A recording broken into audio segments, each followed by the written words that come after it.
with what authority am I speaking on this subject? That also needs to be included in that. So let's start.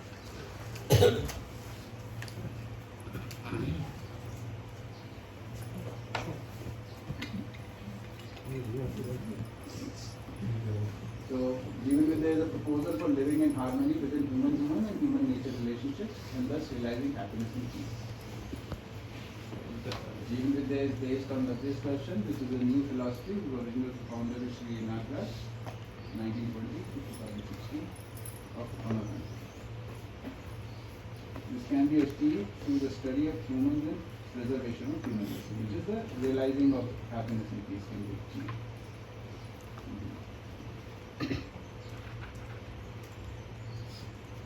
I, Ashok Gopala, present this proposal to you as a student of Jeevan Vidya. I am responsible for the content of this presentation. This is how I have interpreted Jeevan Vidya. Okay. So, as a long-term student of this thing, I am presenting it to you. I have studied it for several years, practiced it for several years. With that. Use the mic. Oh, yeah. Sorry.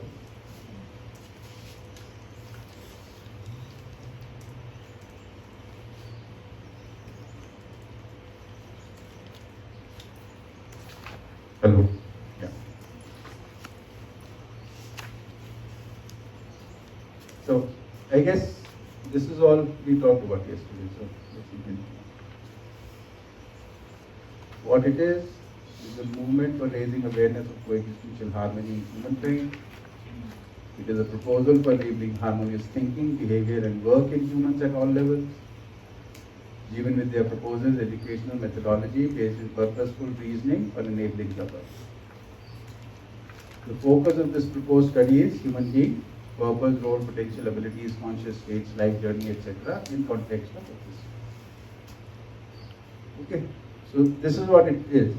So there is a term we are using in the first bulleted point is coexistential harmony. So we'll be talking about that in detail. So, and it is a proposal for enabling harmonious thinking, harmonious behavior, harmonious work in humans at all levels. When we say all levels, it is at the individual level, at the family level, at the society level, and with nature. Those are the all levels. Jeevan Vidya proposes educational methodology based on purposeful reasoning for enabling the above. This term purposeful reasoning, basically, here we are proposing that there is a purpose of everything, and we'll be identifying these purposes in this workshop. And right now, the education system, which is based on the materialism philosophy, there is no common purpose anywhere. So there is logic for, say, not having war, but there is also logic for having a war. Right? So there is logic for not cheating, there is also logic for cheating. There is logic for exploitation, and there is logic for not exploiting. So what should one take? So there is no purpose which helps us decide which is where we have to go, which is harmonious, which is... So there is no concept of harmony in the prevalent view, which is rooted in materialism. We'll be talking about materialism and idealism, all those things in detail, a little ahead. So here we are saying there is a common purpose, and in reference to this common purpose and to achieve this common purpose, we use reason. So that is the methodology which is using. The focus of this proposed study is human being, and in terms of human beings, it is the purpose of humans, role in the nature, potential abilities, conscious states, life journeys, etc. In context of existence. Existence is all that exists. In common parlance, we call it the universe or the cosmos. Here we are calling it existence. So, anybody, any clarification on any of these points or words?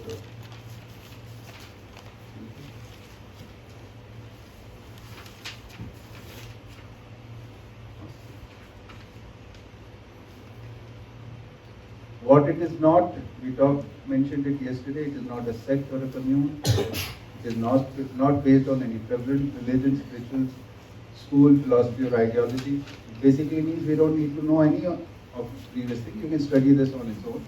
Right? It is not for making money or fame. Therefore, all Jeevan Vidya workshops are offered and gifts to the humankind with sole purpose of bringing about awareness and coexistence with happiness. That is the only purpose for which it is being shared. Any questions on this? Any clarifications? That is a better seat. Missing out on all this stuff. Yeah.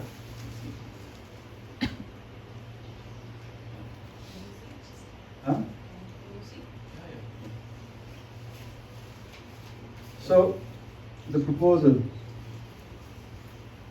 all nature except humans exist as spontaneous systems driven by collaboration. This is coexistence. So we are defining coexistence here. We are also defining system. System is multiple units, meaning components. Like our body is a system, it has many components. Tree is a system, it has many components. Solar system is a system, which has got many components. Okay? So many units fulfilling a common purpose by functioning in harmony with each other over a sustained duration. So it is a continuous process.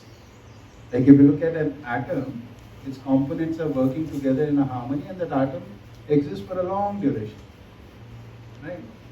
A tree exists for a long duration, our body exists for a long duration because all its components are working, they all are doing something. And whatever one part is doing, the other part is doing, if it is not in harmony, they will interfere with each other and it will finally stop. But it continues over a long period because there is internal harmony in any system. So what we are calling is system is which has many components and working together in harmony. What does spontaneous mean? That means there is no external influence on it to have this harmony. We have earlier imagined that harmony is by some imposing force. Like in some schools of thought, it is thought that God has done this. Or we think of some divine forces are working which is managing, say Mother Earth is there, or say the gods of air, water, fire, all these guys are doing this. So there is no external thing, it is spontaneously happening. It is the nature of nature to be harmonious.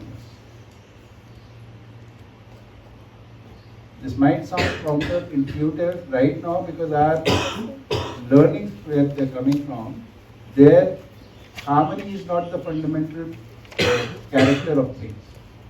Their conflict or struggle is the fundamental character. That's what we learn. We'll talk about this when we talk about materialism in detail, that will come up. Spontaneously, whatever. Use the mic. So, Turn it on. whatever, like by spontaneous. Turn it on.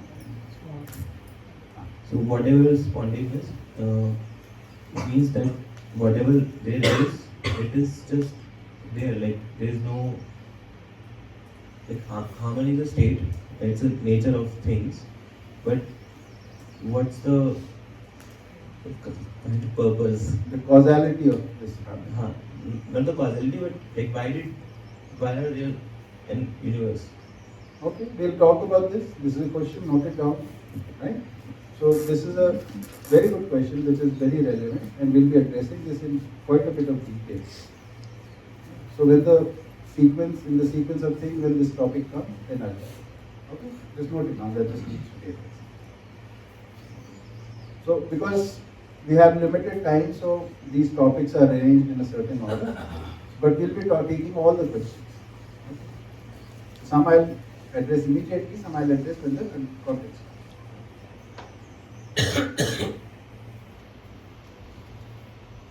Humans, whenever we use the term humans here, it basically means humans as individuals, humans as families, humans as society, humans as a part of the nature.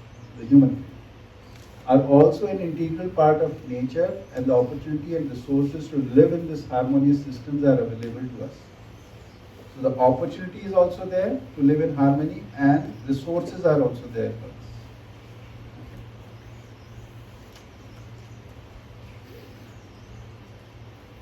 All human achievements are a result of collaboration, that is combined effort. All that we achieve as humans, we can't achieve anything as a single person. We always need help. We always receive help. Right? And only through the contribution of a lot of other people that we are able to achieve anything. Right? This point needs to be understood there. So we'll do a small exercise for this, which helps us understand this. Right? Yes. Before that, how the session is defining harmony? We'll come to that.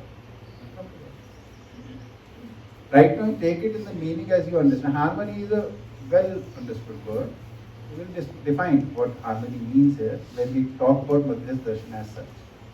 Right now, I'm just making a initial background information. So the exercise is very simple. Let's take any activity. Like we just had breakfast, and so everybody will turn by turn say who all contributed in your having the breakfast. And no, we can't repeat anybody else's answer. Okay. So from where should we start?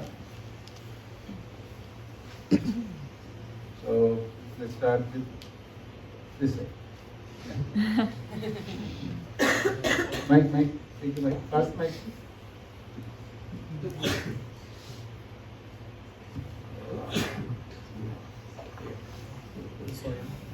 So, okay. So we are going to look at the contributions of humans. Nature's contribution we all accept. It is the area of the contribution from the other fellow human being that we are not able to acknowledge from. So start again and say which humans have contributed. One. So a community who watched the utensils yesterday. So I'm using those same utensils today to have breakfast. Those who made the utensils. No, washed. Those are clean. Clean the utensils. Oh, great. Those of us who contributed in cutting of the Yes. vegetables. Yeah. So let's take that as the kitchen work, whoever has done the kitchen work. Yes. Kitchen staff who gets up quite early and set up things up and we do some preparation ahead of time. Okay.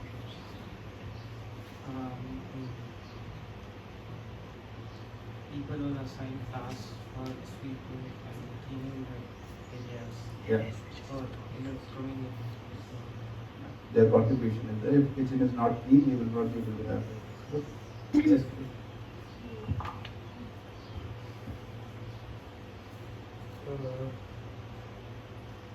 हमने मतलब उसी का थोड़ा सा वही मुझे remind है कि जिन्होंने जो टास्क लिखे हैं जो जिन जिन लोगों ने वो कंप्लीट किया है उन लोगों ने ठीक है तो जो मैनेजमेंट का है जिन्होंने काम किया हाँ है ना पूरे प्लानिंग का काम good there contribution The vegetable vendor जिससे सामान खरीदा हमने. Right Is the mic working? Yeah, is it? Yeah. This has to be closer, I think. Okay. Yeah.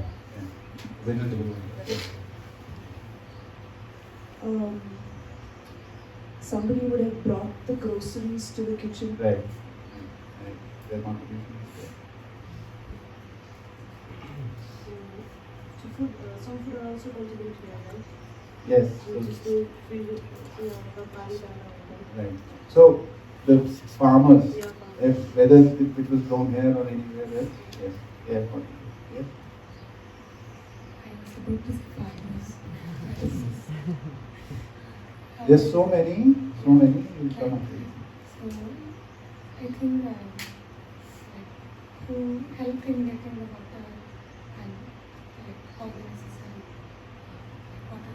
Yeah, water supply we will ensure because kitchen needs a lot of water. Yes.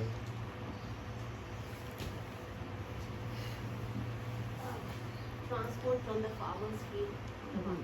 Transportation. So that covers all kinds of transportation. Okay. Yes. People who helped in mining the oil for transportation, the fuel. Fuel. So people who work. Yeah. So energy. Fuel. And the people who actually made the transport. The electricity board who gives us light to see when we're cooking. Yeah. Contribution there. People who help get gas to hook the food. Yes. That's it. Personally for me, a few was made my daughter's hair so that I can reach on time and have breakfast. Yes. So those who are helping us as families or friends, their own contribution is also there. Yes. The workers who have created the kitchen and constructed the whole building. Yes. All the construction team. Yes. Give it to Shabal. He's in front. Oh yeah. Then, The utensils made, somebody did. yeah. The cleaners as well as makers. Yes. The person who welded the cylinder to put the gas in. Right. Yes. So that includes all engineering. Okay. Okay. Okay. Yes. I forgot all of them. The water systems, the help us provide water, has that already been done? To the kitchen, yes, but say For irrigation. anything. Yeah. To grow the plants, to Yeah. So irrigation system. Yeah. those were- Mm. yeah. People who have made benches or tables to sit. And eat, because yeah, the mic is there now. Yes. Part that mic is there. Can include spices? They hold it from a little top. Spices. Yeah. Spices, who made spices and Yeah, grinding that, yeah. and that's a little different from the. It's part of farming, but still. Okay. The water. What? We are looking at contribution from people, not from nature.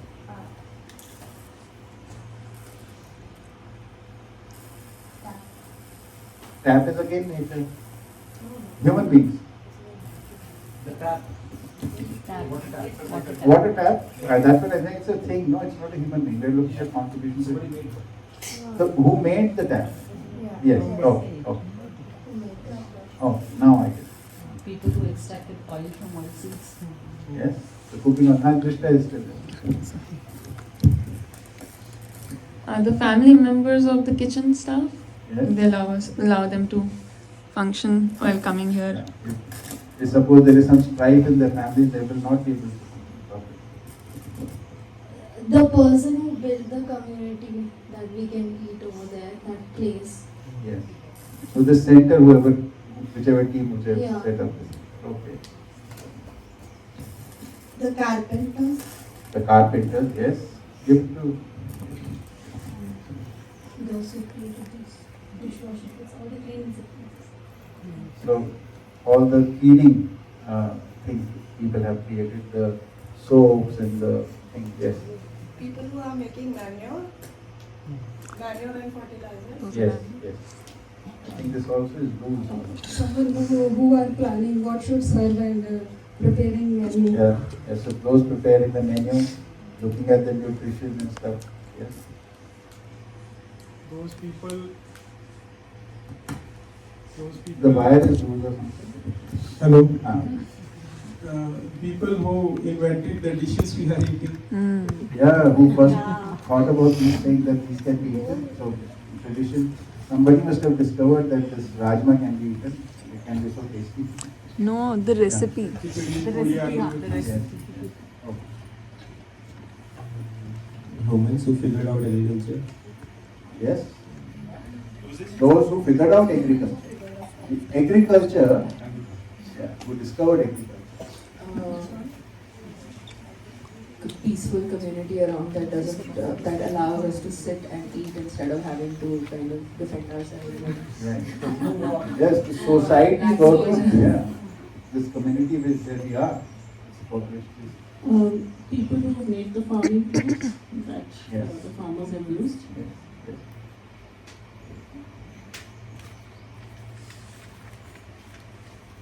What's the theme of this workshop? Education. Huh? Education. Yes, education.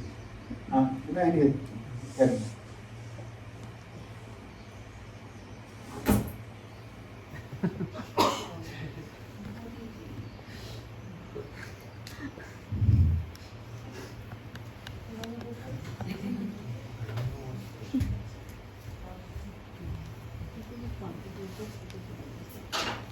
I think Arpan who got me here on time to get ready. Okay.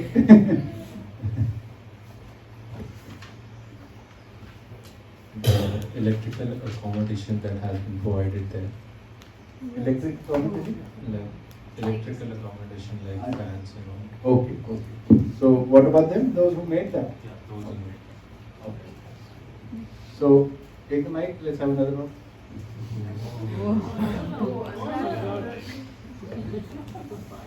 Oh, okay, let's start from there. Let's come in reverse. Okay, yes. It was easy first time, no?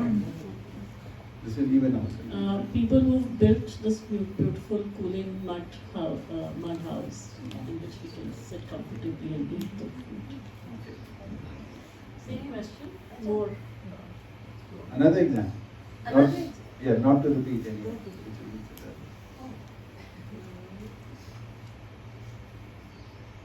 I think, the ventilate, actually yes, I have one. Someone who built the bathroom there so that you can use it, like you don't have to here and there run after. So you can have your meal, all the utility setup. And run to the bus. Place there. Okay. The communities that develop metallurgy, which was non-toxic, and you can use those utensils. The utensils So we're talking about contributions by people. by people, the So- people who made utensils. So that has already been covered. Think about it. Yeah, Arpan.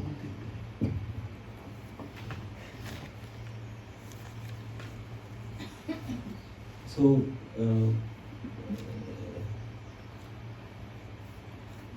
the systems, like the people who figure out the emergency systems where we can like come freely in a place and discuss on things, various things, and then have breakfast. So communication needs are very important. We can call up, we need these supplies, keep them ready, we're coming to pick up. Yes, important. Yes. Sangeet bhai.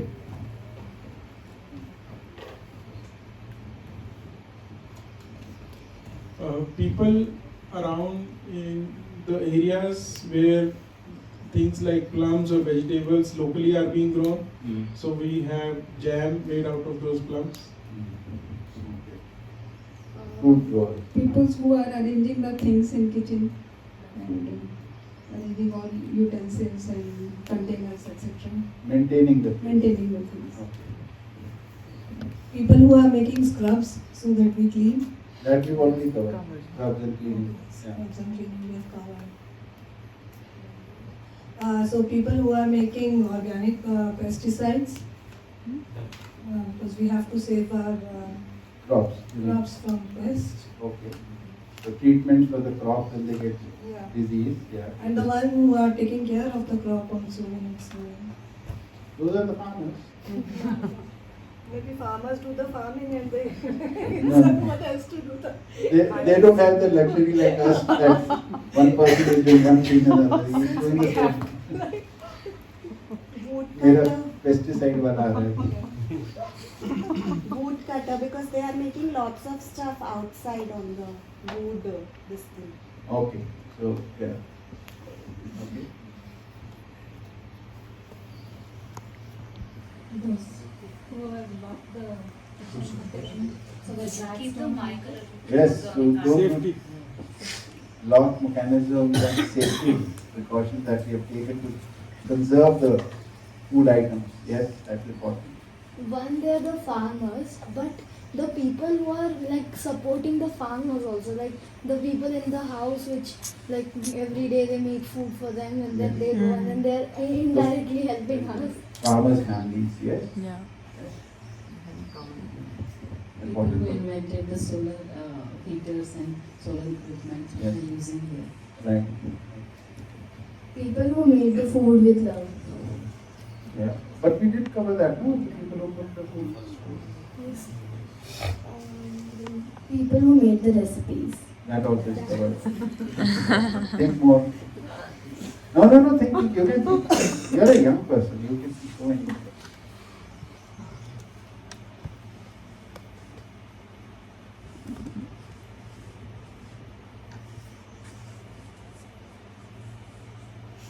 Does one need to learn how to cook? People who put efforts into it. Teaching how to cook and things like that. Oh. So I think this community also, because it would not be harmonious, so getting ready and coming to the kitchen would not be possible. Like Somebody has to be fed. to the whole community. Yes. All the laborers, they have constructed that hall, carpenters, floor, wall. So people who are putting in their physical labor into things, making the hall, making the building, making other equipment. So, yeah. The doctors and health community around the area who've taken care of the health of all these people. Right. Maybe the shopkeepers, because the shopkeepers have they've got the food transported all the way to them, and then they can sell them to other people who can then buy it and make the food. The people who collected the salt. Yes, salt is a very important component. Spice. People who invented toothbrushes to keep healthy food. Yeah. Use this mic. Yes. That will go back. Pass that mic back. Salt? Maybe all the... Just see. Hello? Yeah. I think all the ancestors of all of us and the cooks who produced kids and looked after them so they could grow up and still be alive to interact, to cook and eat. All ancestors have contributed in so many ways.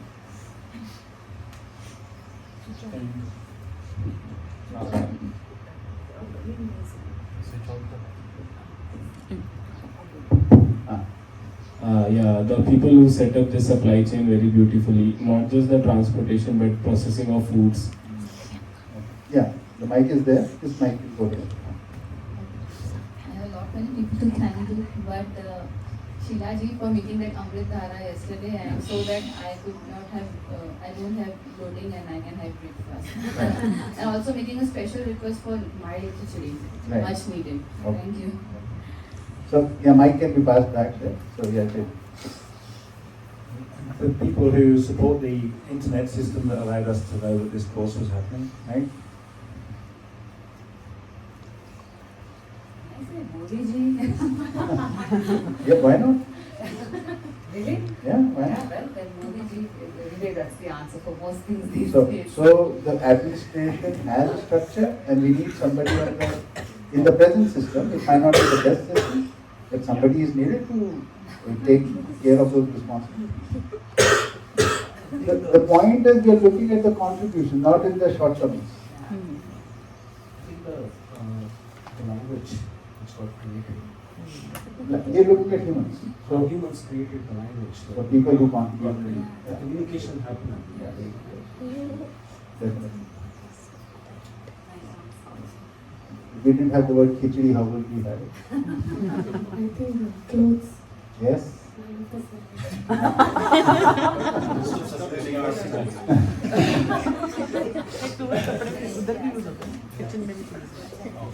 The people who give feedback, so we can improve it So, more. yes, evaluate it and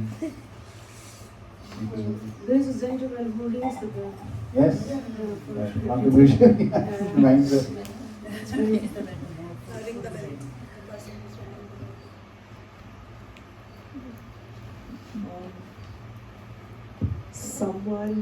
Somebody would have invented the grinder and mixer and Yes. Important. appliances that we use in the kitchen. Yes. The government of Himachal allowed this place to exist. So to function properly. Function. Yeah. The government, people working in the government.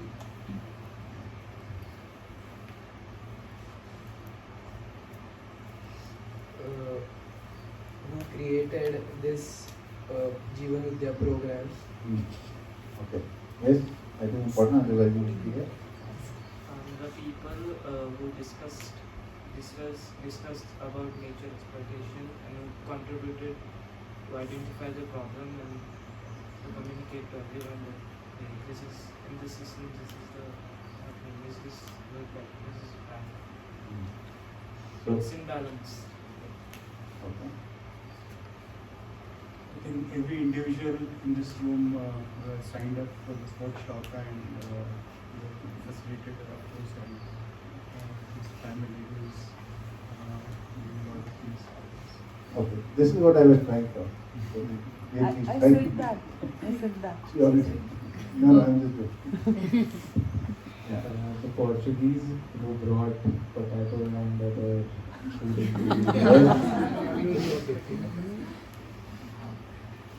the bus drivers and the cab drivers were there. Right? Bus drivers and the cab drivers who got us here. Right?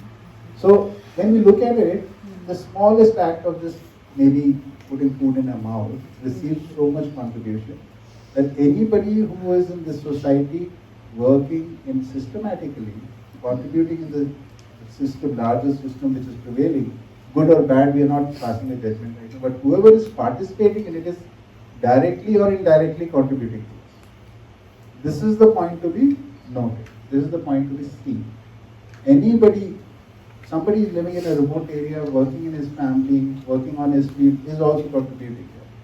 Somebody is living in a city, doing something, contributing in the system, is also giving us contribution. So everybody on this planet who is basically working in the system is contributing. Those who are near are giving the direct contribution. Those who are further away are giving the indirect contribution. So we all receive contributions to the society system. We have the health system, we have the education system, we have the production system, we have the trade system, we have the justice system. We left out the lawyers and the judges and things like that. They are also contributing. Right? So everybody is contributing. So if we look at in this moment, all those people who are functioning in the society for the betterment of society, whatever they think is the betterment, are contributing. And not only this much, even our ancestors. So horizontally, everybody who is contributing, who is right now participating in the society, and all the previous generations who have discovered so many things, from say first time discovering this is edible or not edible, then how discovering fire, then how to cook it, how to process it. It's so simple for us right now. I mean, imagine these hard grains which we couldn't eat till the time we learned, actually we can cook it and eat it. And then we discovered if we eat it, it gives us bloating and things like that. So we can add these spices into it and it doesn't have that impact. All these things have helped us. Right? So vertically and horizontally, all human beings have contributed to us having this food, or wearing these clothes, or sitting in this hall doing this workshop. So this contribution, this establishes the fact that every human action is successful because it receives support from so many. This is something to be known. This is something to be aware of. So now, anybody who is there in front of me, suppose I'm looking at, suppose I don't know Shabbat Haile, he's there in front of me. So when he introduces himself to me, then I get to know he's a husband, he's a father, he works in this company, he's doing something in the society. All these roles are actually his contributions. So he's contributing in my life even before I know him. So I can start with acknowledging that this person is contributing. And when you start acknowledging and accepting the contribution internally that this person has contributed, there is a feeling which comes into you. And that is what we call gratitude. So we can start all interactions with gratitude that way. And this is not a pretentious gratitude, like I say, no, you have contributed, but you actually see it. This is how this person is contributing. So all human achievements are results of collaboration. This is what we mean.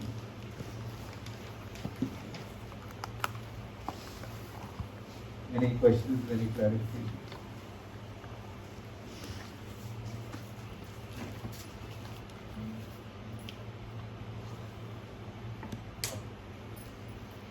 Any of these points?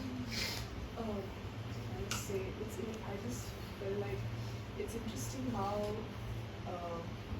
I saw that as the distance between me and the person who's contributed to how I live increases, somehow that acknowledgement Diminishes. drops and it feels like it's somewhere else, Yes. and it's not like there's a.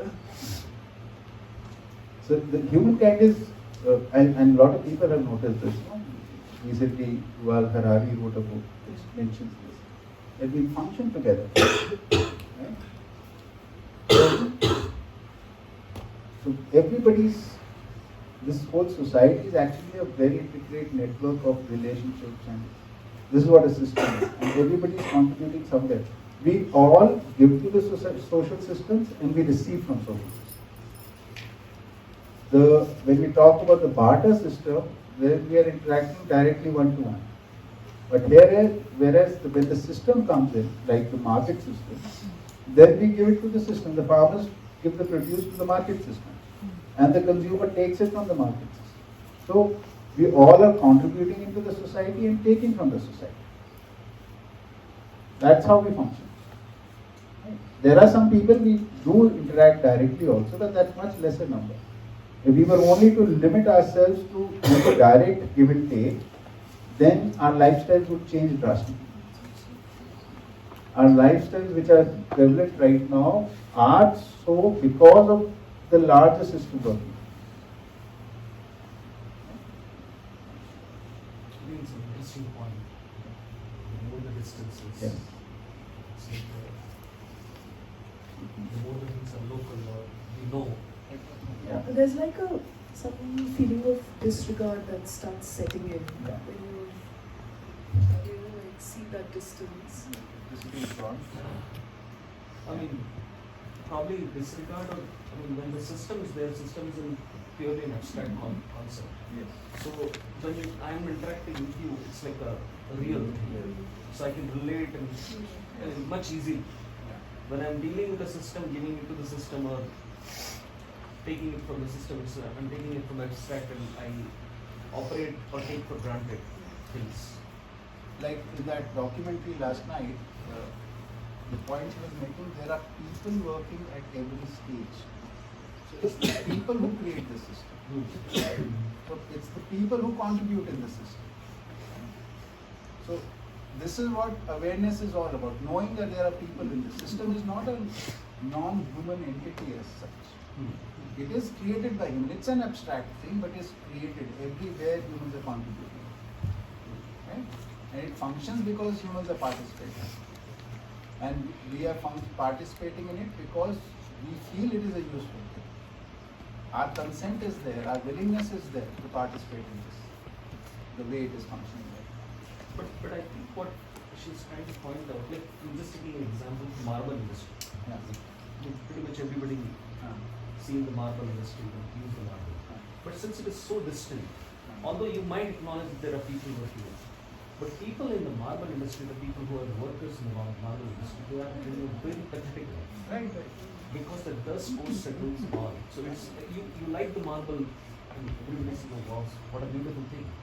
But the people who are there, their life is equivalent to him. So many industries. So we are using coal. We are using. If you go to an area where coal mining is taking place, you'll see the devastation which takes place there. And everything is black. I went to Jharkhand a few years back in a coal mining area, the trees, the animals, the people, all were covered with fine coldness. Dhanbad also. I went to Jharkhand in some area. I wanted to see what a coal mine was. So for so many kilometers, the mobile phones that they're using metals which are being extracted somewhere. She mentioned it in the documentary that they're being extracted in somewhere, Congo or South Africa or someplace. And children are working in this. So what I mean to say is this system is working for us, but we do not see the chain, how it is working. We are not aware of the chains. So the learning comes that we are achieving everything because people are contributing in it, and there are chains of supply, chains of exchanges, so which we have to trace, we have to realize this is what education is all about. And we understand that to have this facility, all this has to be done on the way. So that's what she said, that everything is subsidized. The cost of the health of people who are working on this is not included in the cost of the product that we use. The loss of natural resources, the natural system is not included in the product that we use. Because we are not aware of the system, we do not understand its workings. We just are limited to the usage part of it. I'm interacting with the system, I give it something, I get back something. So I'm fine. I'm giving back enough, so I'm getting something in the same ratio, so I'm good. We all are connected because whatever we are doing, it is through this network.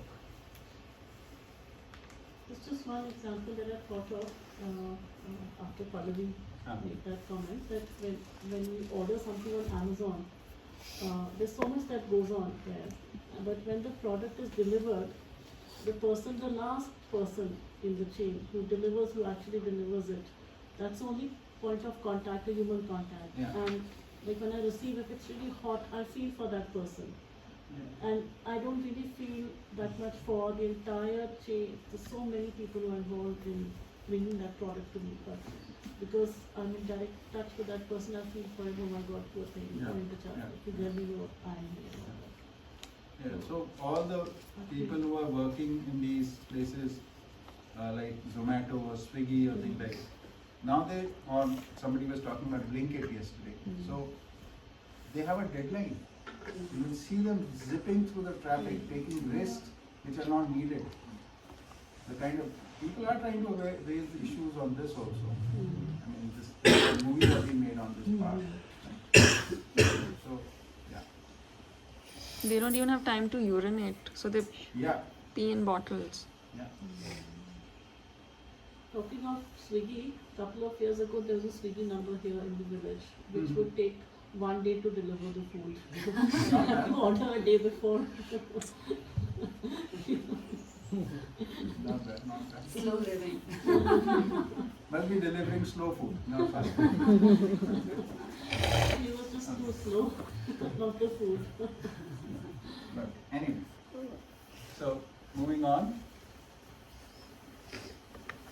Ignorance is the only cause of the inability to collaborate. And inability to collaborate is what we are calling exploitation. We're defining exploitation as the inability to collaborate. So we receive the benefits of the collaboration. But when we have to do our part and we don't do it, this is what exploitation is. Whether it is in a family, whether it's in a community, whether it's in any space, in society, in the nation, or on the planet. If we are not fulfilling our part of the duty or responsibility of giving back, then we are exploited. Exploitation is depriving one of its necessity. So if we say deprive an animal of its food or its shelter or something like that, that's exploitation. If we deprive, say, a tree of its nutrition or its place to grow, we cement all around it, that's exploitation. If we deprive a human being the opportunity, resources for their education, their health, their well-being, that's exploitation. And again, exploitation is all individual as well as collective, systematic.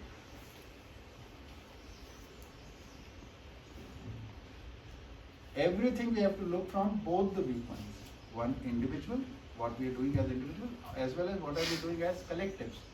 And there are three forms of the collective that we talk about here. Family is one collective, society is the other collective, or the community we live in, and the third is the humankind.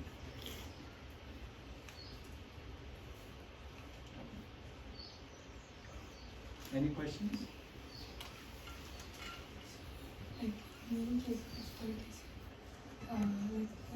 Suppose cows, we do shelter, we give food, and we take care of it.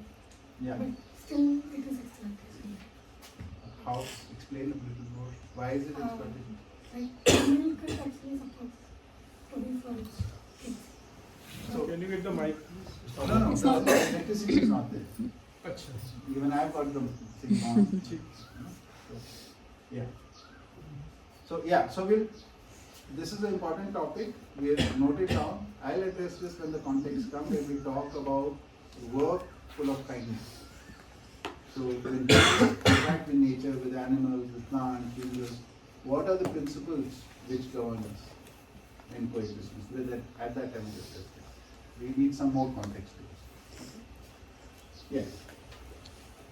Ignorance is the only cause. Louder. Ignorance is the only cause. I'm getting that, but ignorance is the only cause for the inability to collaborate, or cause of the inability to collaborate. So this, when we are not collaborating, that is because of ignorance. So Bhaiya, when we are collaborating but we are not conscious enough, as we did this exercise we got to understand that. So that collaboration had happened but we are not aware of it. So Then also it is incomplete, complete. Yeah. Okay. So we are doing some things, we are not doing certain things. So we are not completely collaborating. So the areas we are not collaborating is because we are ignorant of those things. So like we collaborate with our family members, but the same issues we do not collaborate with people around us. or the other way around. Or Other way around, yeah. That also. Yeah. We are great listeners for strangers, but not for our own people. That's true.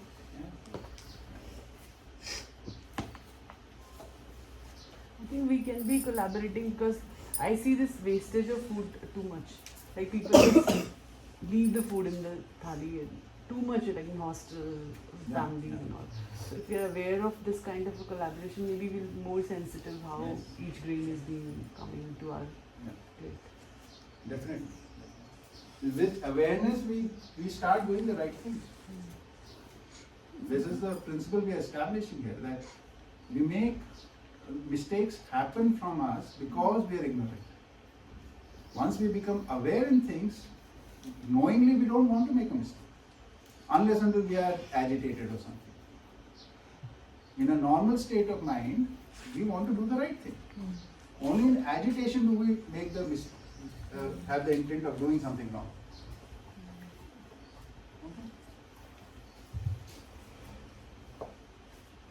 So what is collaboration? It is a systematic process that benefits all the participants, is defined as collaboration. So collaboration doesn't mean there's some benefit and some lose, which is what is happening with all human systems right now. From family to communities to the larger humankind, whatever systems that we have created right now are not fully collaborative because they're benefiting some and exploiting the rest. So a true collaboration is when it benefits all. Like we were to look at our body. Right? So brain is the most powerful thing in our body. Then there is the heart.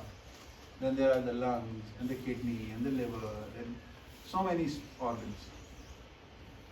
So which is more important? All are important. Which benefits the most? All benefit, because each and every part's needs are fulfilled. But suppose the liver starts to do certain things, certain things start happening in it, which takes the resources from other organs, then it damages the liver as well as the rest of the organs. And that is the state of disharmony. So a harmonious system or a collaborative system is the one where all the components benefit out of it. So it's not a biased or a lopsided system.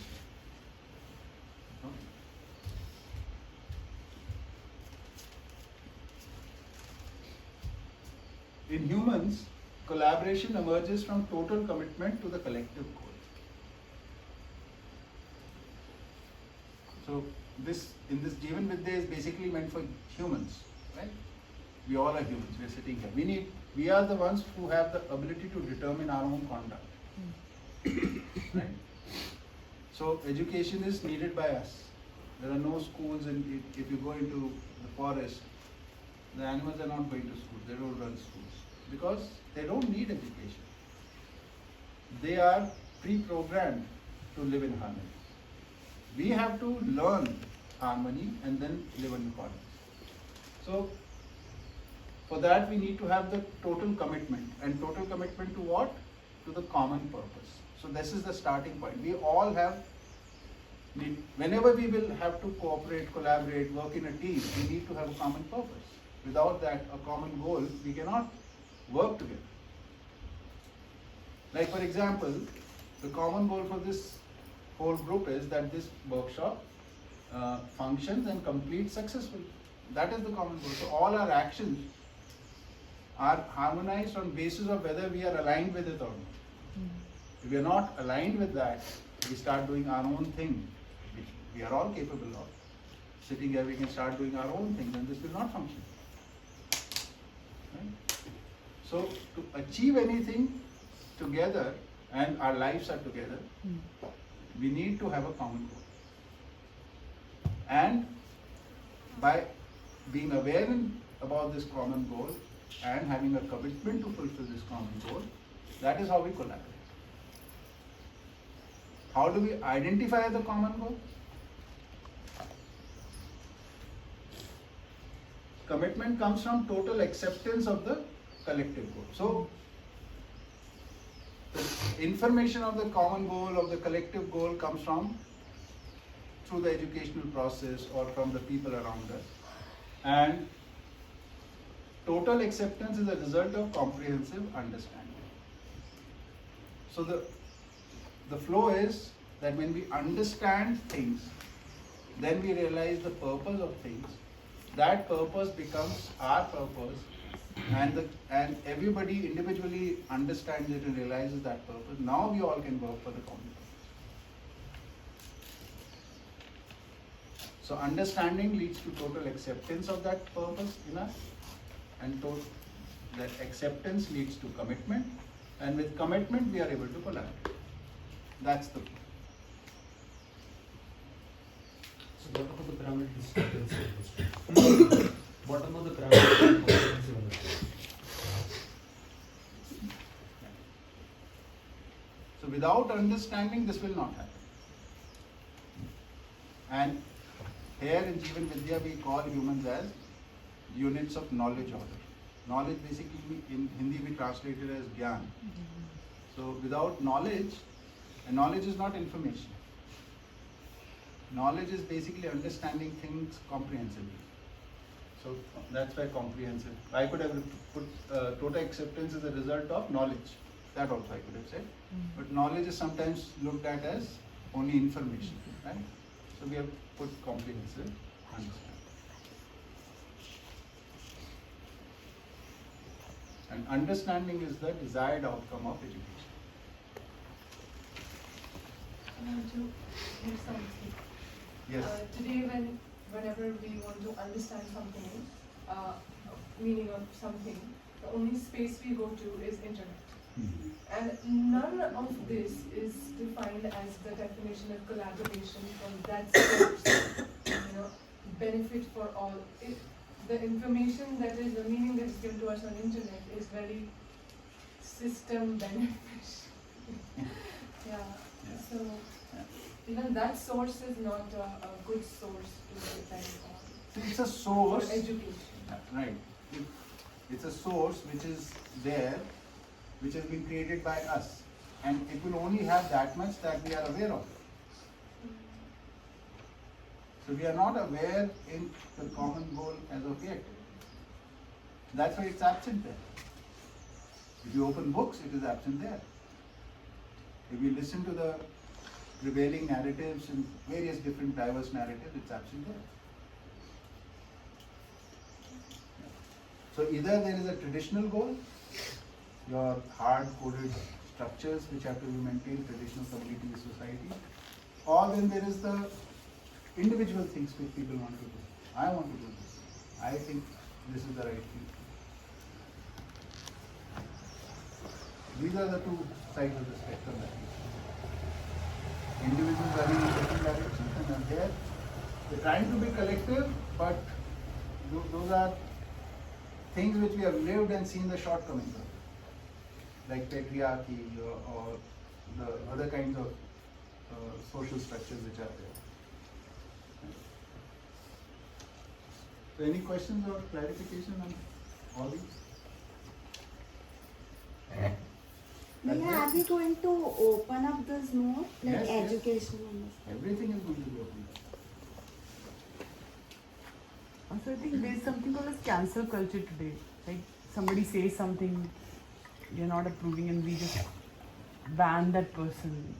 Like rather than understanding where the person is coming, whether it is right or wrong, but We don't even examine that. If we don't like it, then we cancel it out.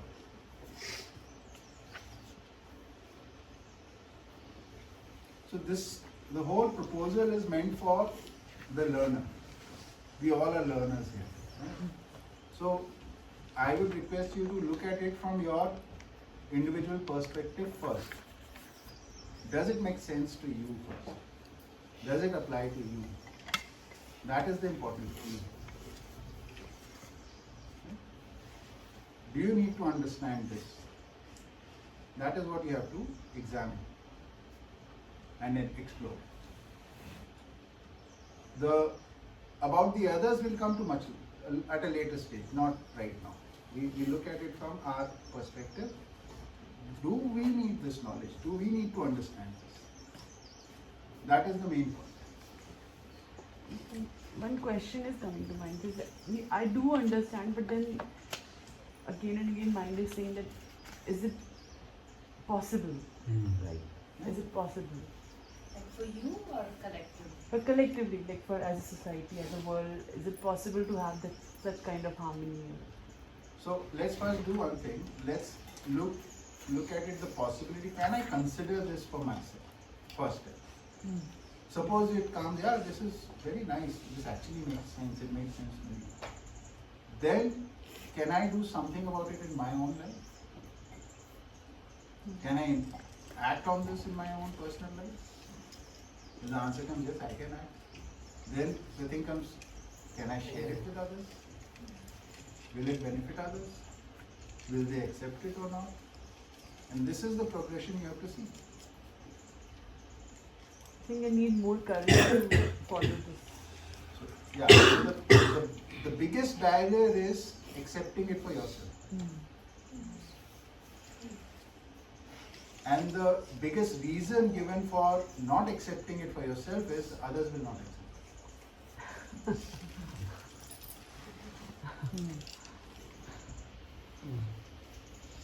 But then, regarding the fourth point, like because it's a sandbox environment and we might understand there, but then we have to go back to that same environment. And so, like, what does this mean? Comprehensive understanding. Like, does that mean that the external environment will not influence me if I reach a certain level? Because like it happened to me and I think a lot of people as well. Like when I was there in the earlier year, so everything made sense to me. But then eventually with time and when I get back to this, and I got influenced by the external environment, and all these things was just theoretical then, not at a subconscious level. So what does this mean? So what happens is, there is a distinction we make here. When we hear something and what we call it makes sense to us, is basically we're liking what we're hearing. Okay. And when we like something, we kind of are in agreement with it. Let's take an example. So, and food is my favorite example, so most of the people relate to food, right? So let's talk about that. So, what is the purpose of food? Anyone? Nutrition. Nutrition of the body. Anybody who has objection to this definition? The purpose of food is nutrition. Okay. In fact, we can define food with this purpose. Food is those things which, when consumed, give nutrition to the body. Those things that we consume which harm the body is not food. So we can say, food is that thing that we intake and gives us nutrition. And those things that we intake that harm our body or do not give nutrition are not food. Okay? This is not something new I'm telling you, all are aware of this. I mean, the language might be given for the time being. So, all of you agree to this? Now just go back to the breakfast now. Were you all agree to this definition, were you aware of this definition while you were eating? Khichdi maybe yes, but puri no. No, I'm not saying, I don't know you individually, so some of you might be aware. I'm not saying none of you are aware.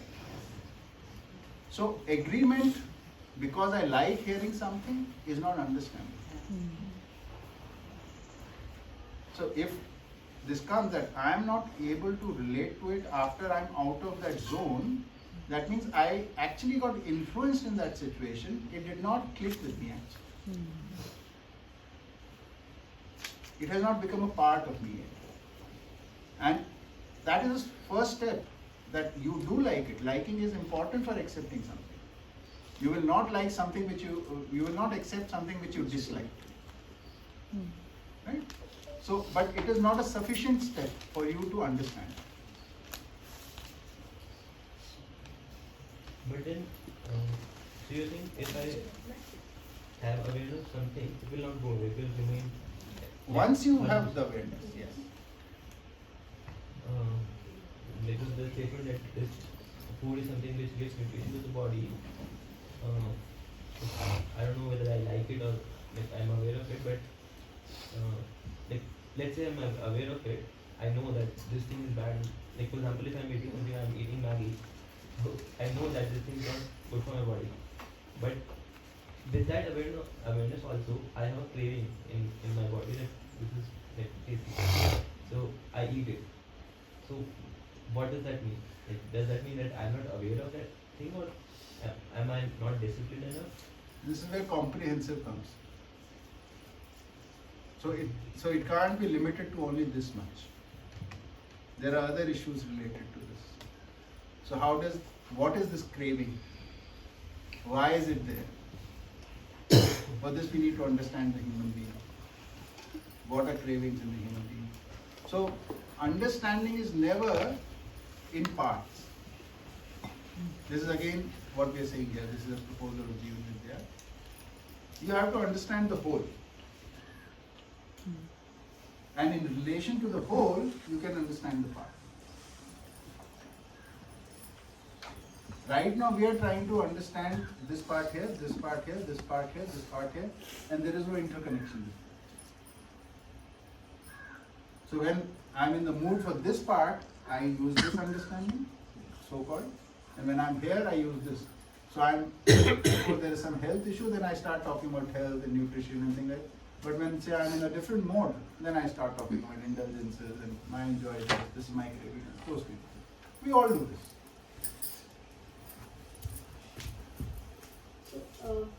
Sorry, can you done? Yeah. I have a question. Now, we're talking of collective goals, and we would have some personal goals also, which sometimes may contradict with the collective goal, or there might be some conflict. So, that is an important thing to remember. The collective goal, if we violate, that is what we are calling exploitation.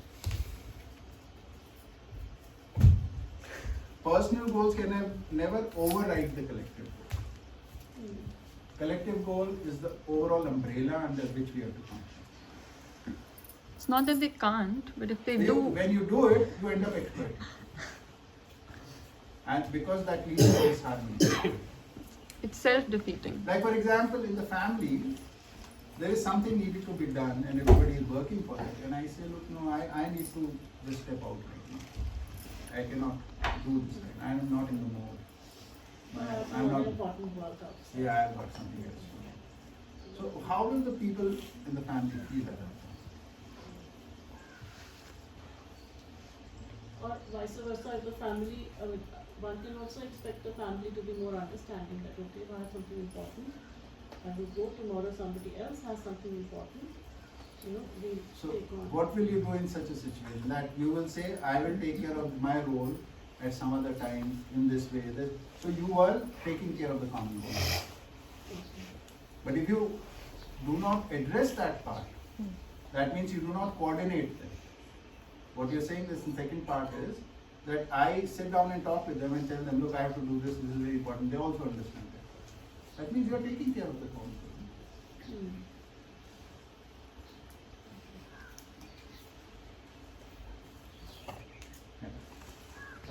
In comprehensive understanding and acceptance.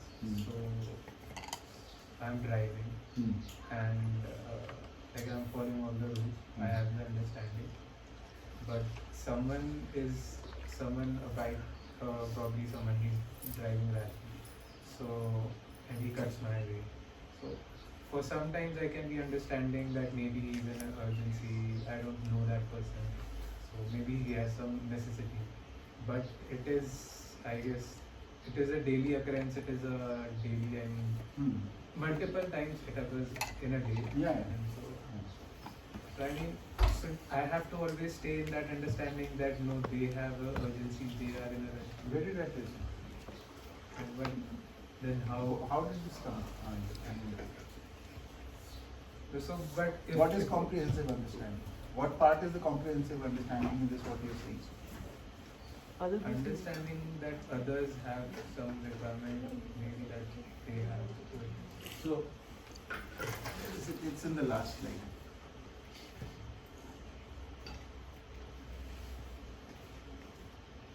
No, there's another point on this one. I know. Even before this.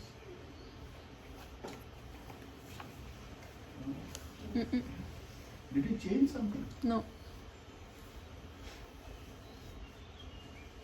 What? This is right.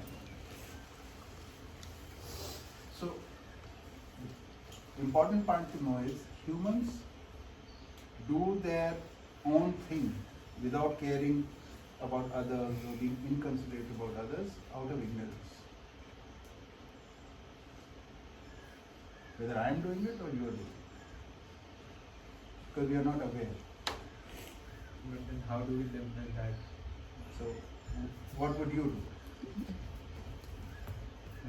Get frustrated. What are you doing with that? That is the result of your state. Your current state, whatever is happening, it's a resultant state. Where is your will or role in it?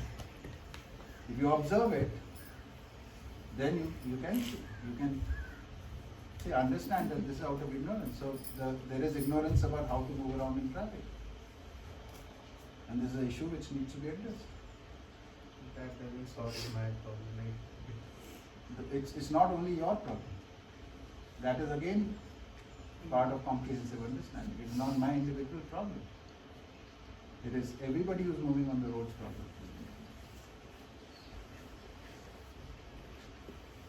See, we have this tendency of looking at things only through our one individual perspective. What we are saying, that is okay, but we have to also see the other levels of human existence.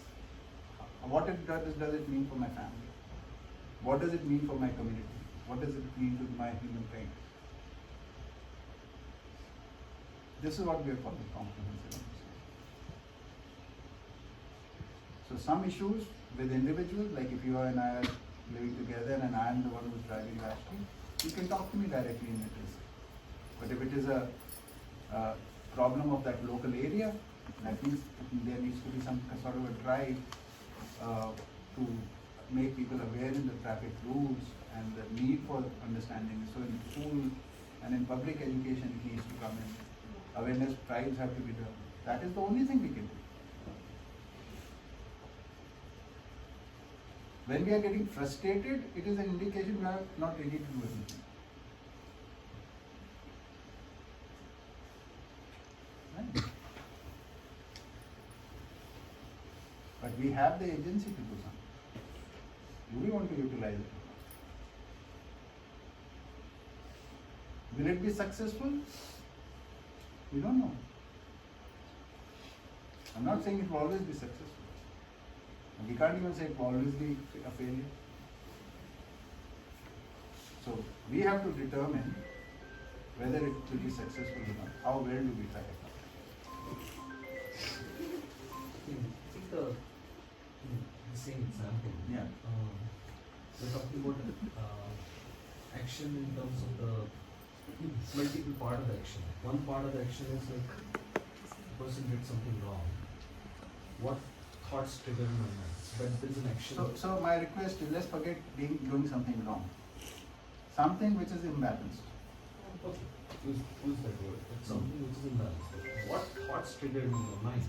That's the first action.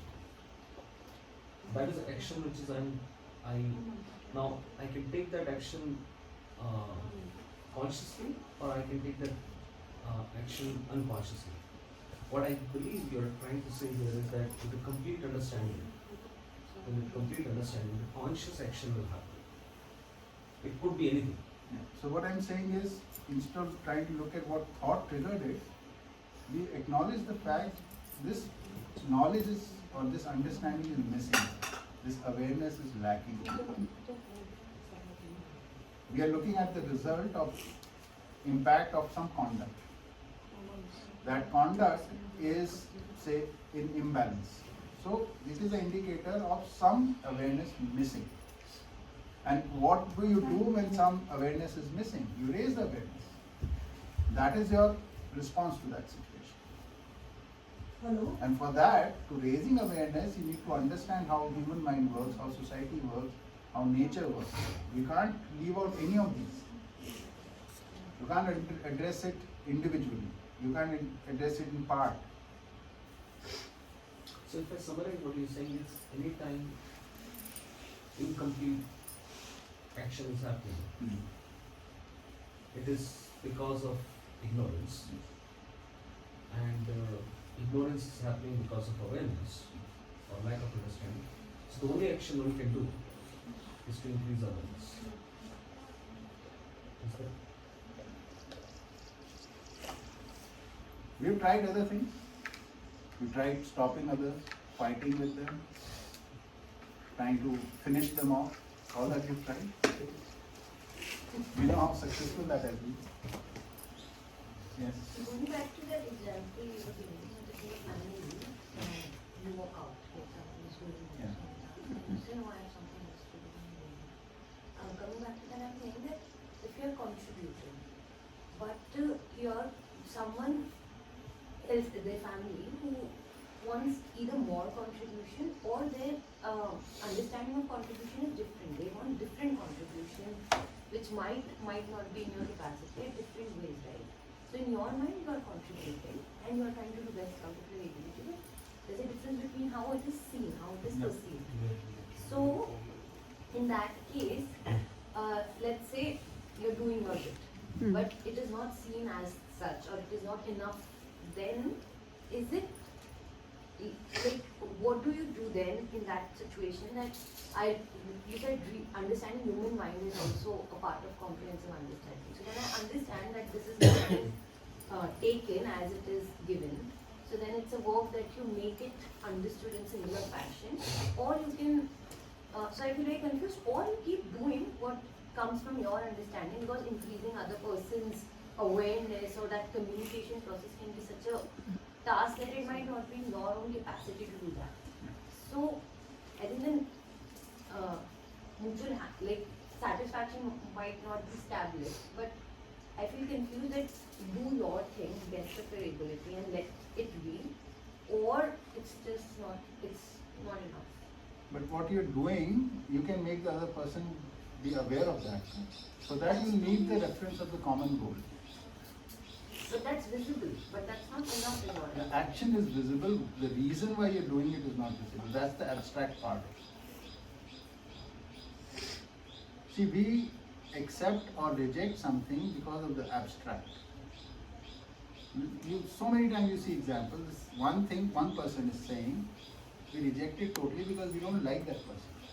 Same thing the other person is saying, whom we like, we accept it.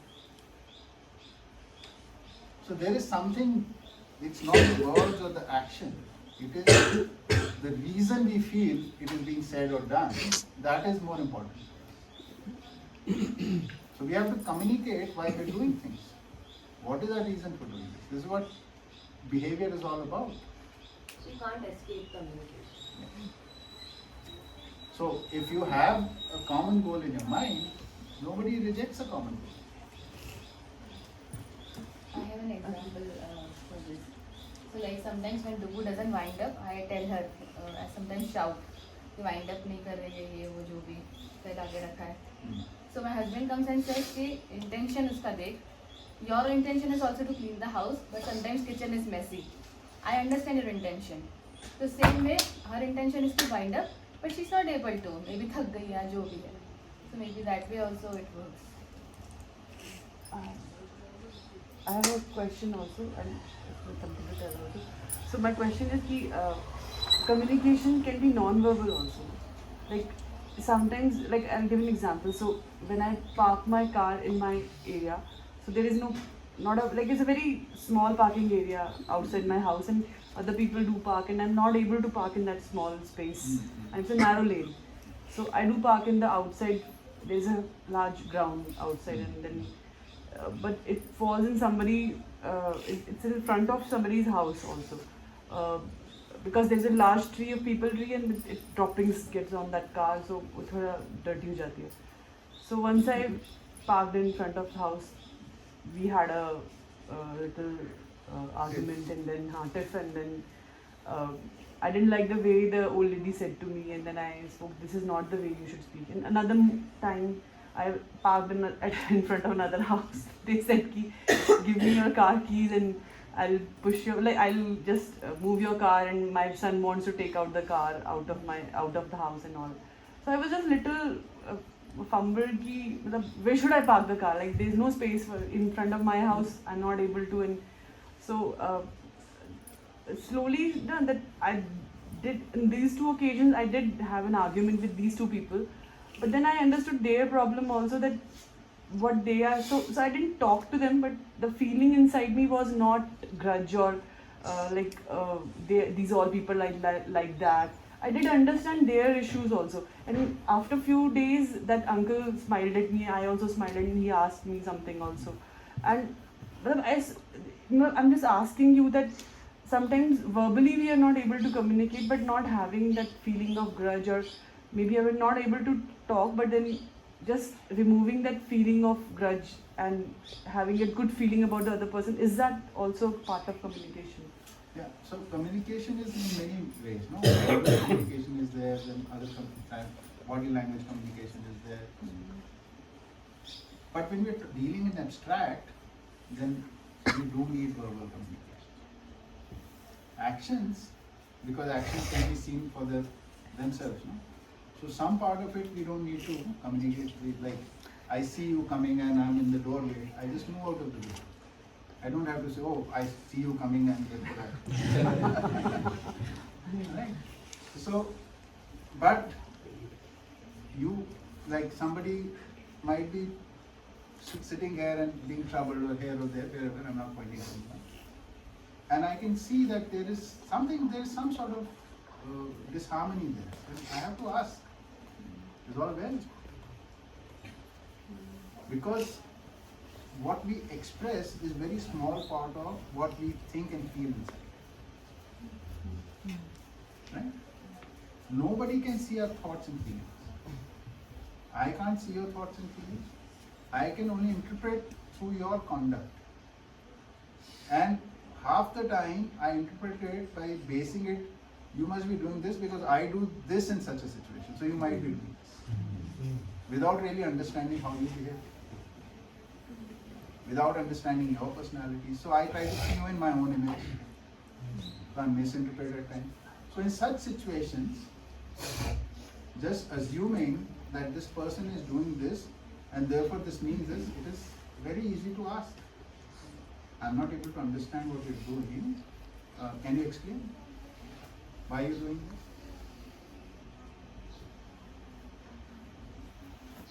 this? Okay. See, we deal mostly with the abstract and our confusions are there. But that, the verbal communication is a very useful thing. What happens when we have misunderstandings with our near ones? We talk. I didn't mean this. When I did this, this is what I meant. This is what we do, no? In my personal experience, I've seen in last few years, words are not working. So that happens when there is no trust. Then the words are also missing. So how trust is an important topic of our discussions. Bhaiya, what about the pre-thoughts of collective goal? And in the example when we were discussing about that we all are sitting and we all have a collective goal of making this meeting successful. Before that, the goal is to understand something which Bhaiya is saying. So all have the same goal because we all, in some situation, we want to understand. That's why we are here. But before that, if you really see, then each one of us can have a separate goal. Like, or simply, I want to understand what he's saying. So that is the individual goal. I do not consider the fact that others also want to do the same. I'm just limited. I want to understand. Now somebody here gets a phone call or something. It becomes a barrier for me, and it's distracting me. So I get upset or frustrated with the fact this person is not helping. But once I start understanding the fact and acknowledging the fact this person is also here to understand, I would not want the phone call here, but this just come out of the blue, and the phone is just on by chance, is not being muted. Might happen with my phone too. So the intent is not that. So we understand that. oh, yeah, but I was asking about before, like, I am here to understand, everyone is here to understand, but why we need that understanding? For everyone it must be different. Like, then it will come into collective goal or it is something else? Collective goal will be, first we have to discover the collective goal of the community. Then the collective goal of a community or the group, large group that we identify with. Then the collective group goal of the family. And then the individuals. It's built like that. For understanding, we start with the largest. That's what we'll be doing. And the sub part cannot violate the larger goal of the larger part. That's the principle. Like a kidney cannot violate the goal of the body. It can. A leaf cannot violate the goal of the tree. It's not about, for us, it's not about it cannot. It's not ideal. It's self-defeating. For human beings, Yeah. or for any other, so you complete first what you say. That's it. That for us, it's not about what we can and cannot do, but it's just that we only suffer if we do that.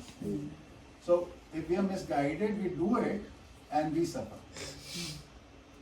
So being aware of that factor also is important. That when we try to be like only look after our own self or one small part, that small part also we are not able to sustain. And that's the symptom to understand that we are not still grasping the collective goal. Yeah. And can it happen that my individual goal conflicts with the collective goal? That's what she asked. So yeah, so I'm saying if it does, then we end up exploiting. The individual ends up exploiting the larger system. As long as, And it in long term it is detrimental for the Actually, but we could also find a balance. Can we let me finish with it. He's just heard it, he probably might be processing it. Once he says, okay, move on. So let me take an example. There is a family and there is a child there, and child wants to do something else, but the family wants the child to do something because let's say there is a financial aspect to it and financial requirement. The collective goal is that you contribute to the family, and the child has some aspiration to be something else. But the collective goal is to help the family financially, and the child is conflicted whether he suppress his individual goal or align his individual goal according to the collective goal, or does he follow his individual? So at the both levels, they need to understand the larger goal. They have to zoom out a little bit. So what is the society's goal? What is the goal of the humanity? According to that, both identify the goal of the humanity and they see whether my individual goal and the family goal are matching with it, they will be able to come to an understanding. But in absence of a larger goal, there will be a conflict.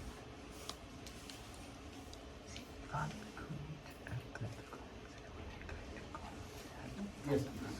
So I was just saying that maybe in a situation like this, I think collectively you can also balance the two, the personal goal and the collective goal with a collective understanding. That is, in a situation like this, for example, okay, let's take loan or something in the study, and then a solution can be arrived at if there is good communication and understanding between the entire.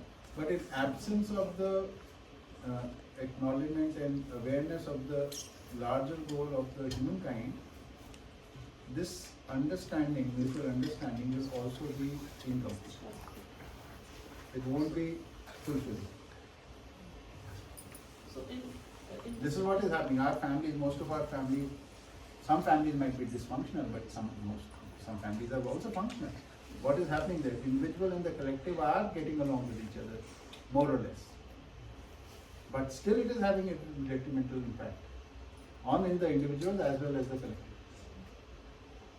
Because we don't have the larger goal in sight.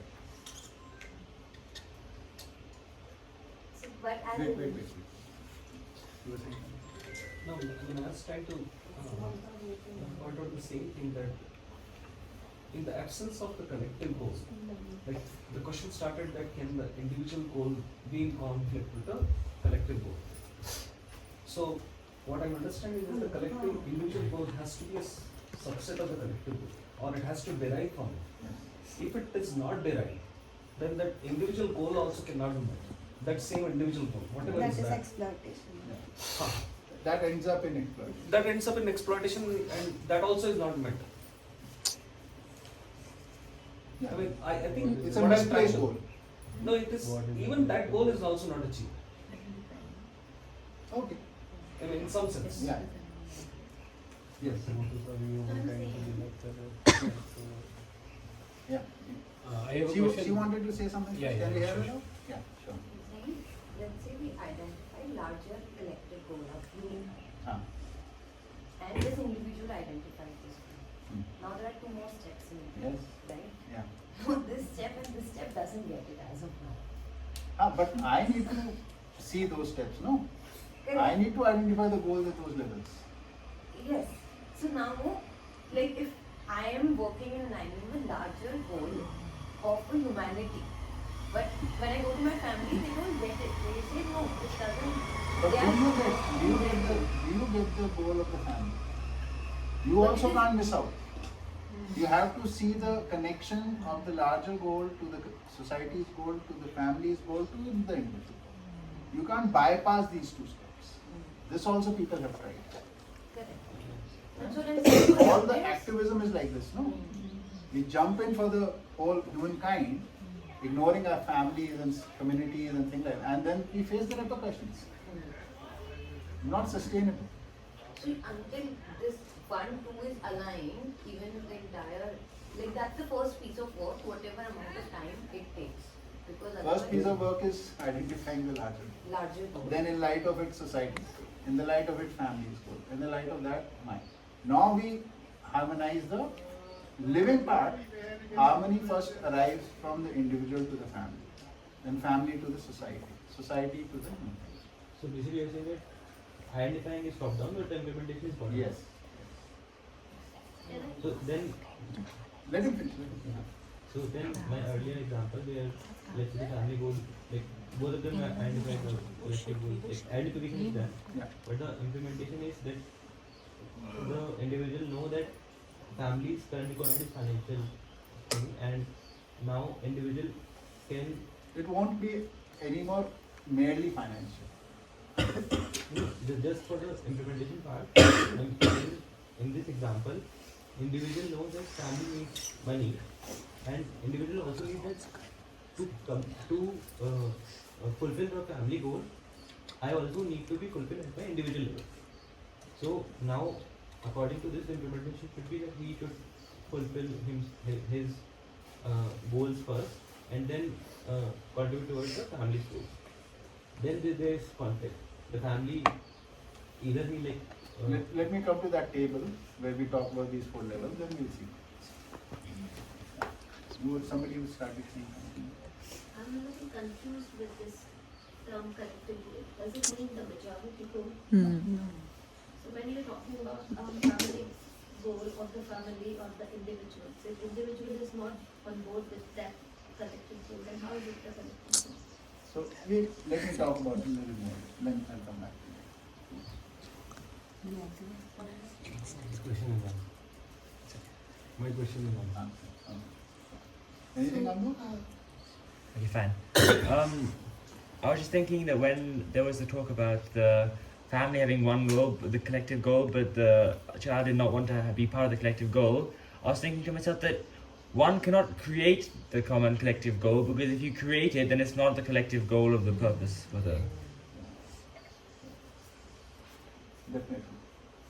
So, because he's done earlier workshops, so he understands that part. We'll come to that part. That's why I asked her to create it.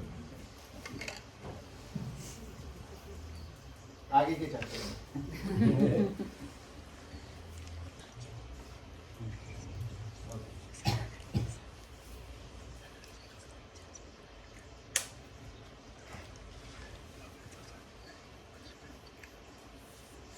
ये cover कर दिया.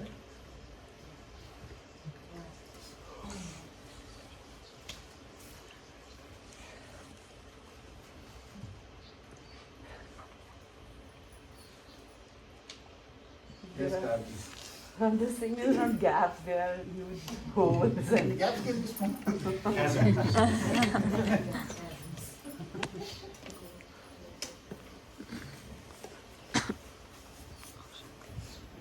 I was just thinking like what Apple said about like the same implementation.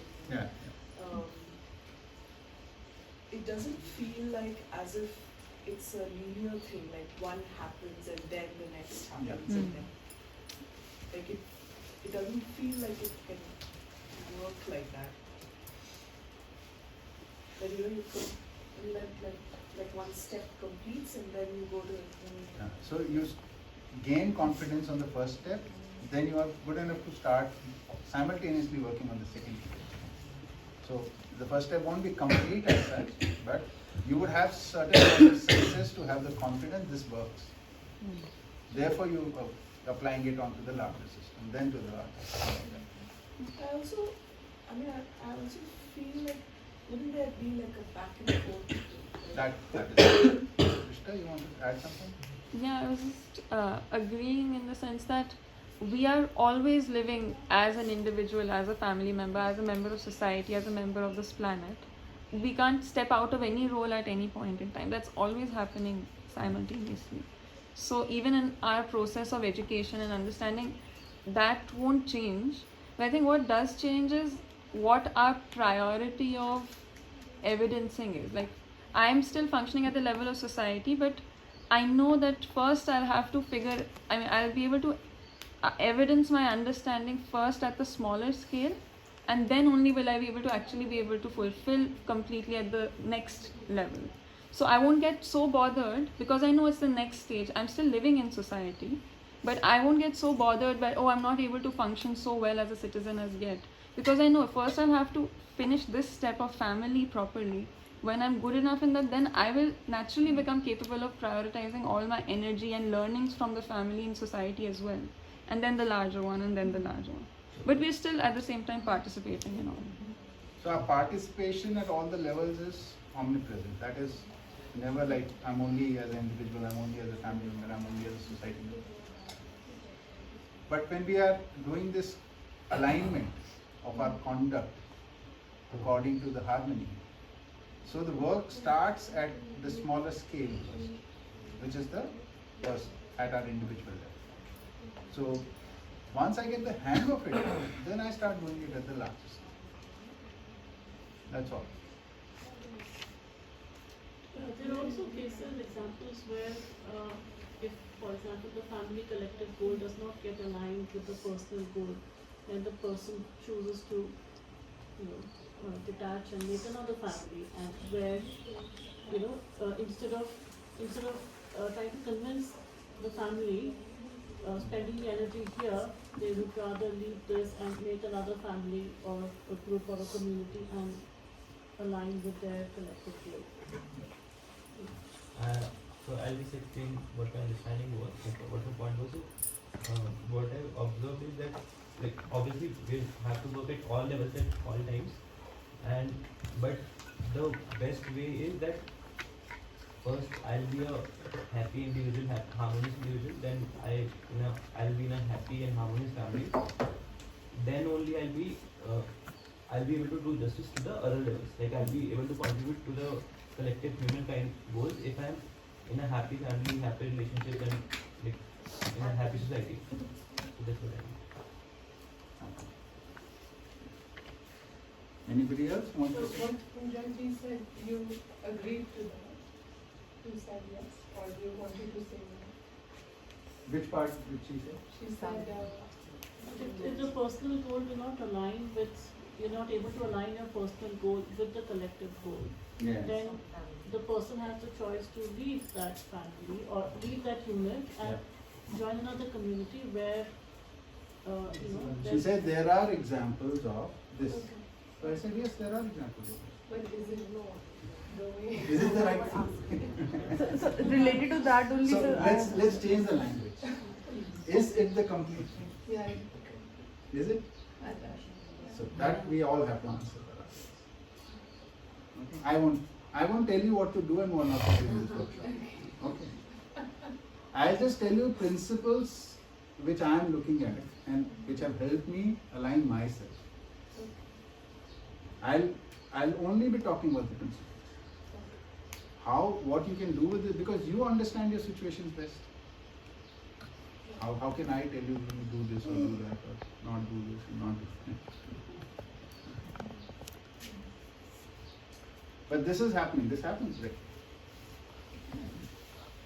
So when we don't understand harmony, we have coping mechanisms.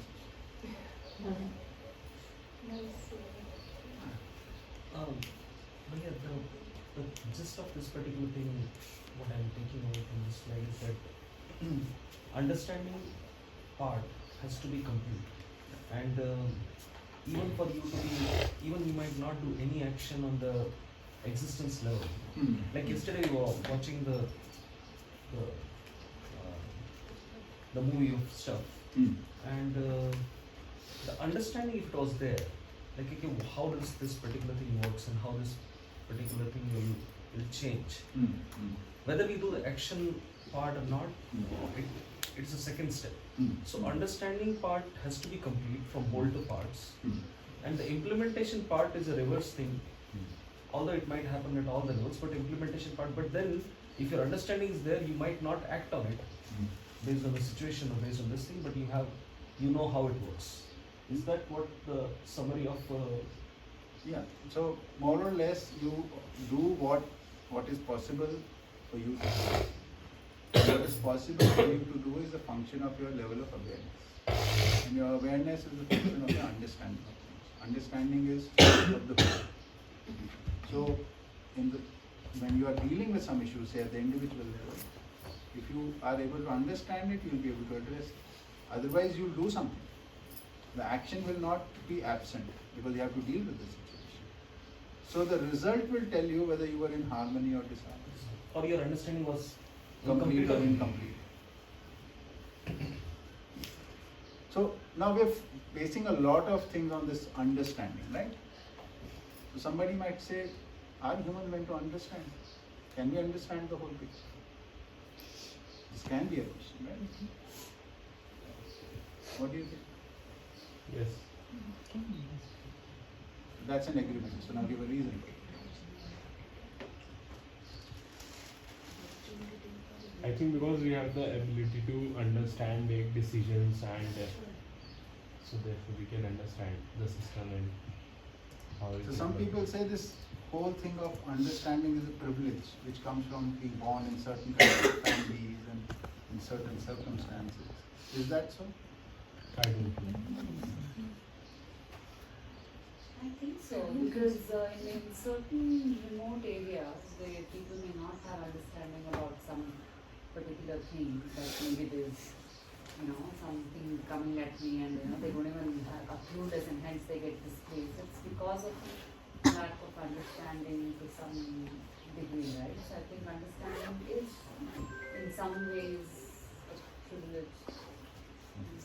But I think the time may be increased for those people who are not very much privileged. They may take more time to understand, but ultimately, if all the humans have same capability to understand and read the things in a similar fashion, then the time may vary, but the people can understand, I think, irrespective of the privilege. Let me just clarify what I'm asking. So, using our ability to understand, the utilization is a privilege according to our circumstances. Okay, this is what she said. But we as human beings having the ability to understand, is that innate to being human, or is it coming from a privilege? It's innate. And even desire is innate to understand. Then privilege might decide whether I would get the understanding or not, receive it or not.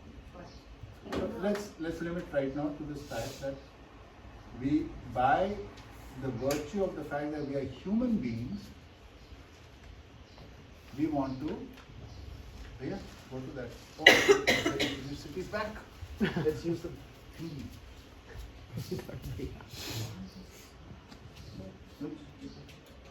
You use that side, they are on UPS, they will charge. This switch also has to be turned on. This is.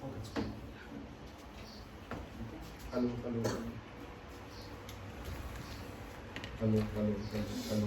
Hello. Yeah, good. You're back online.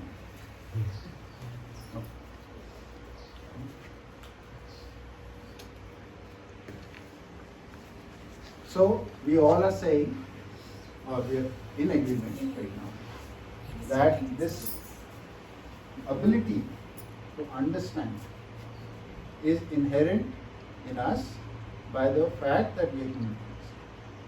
Anybody who is born as a human being has the ability to understand. Okay? Anybody who has any objections to this?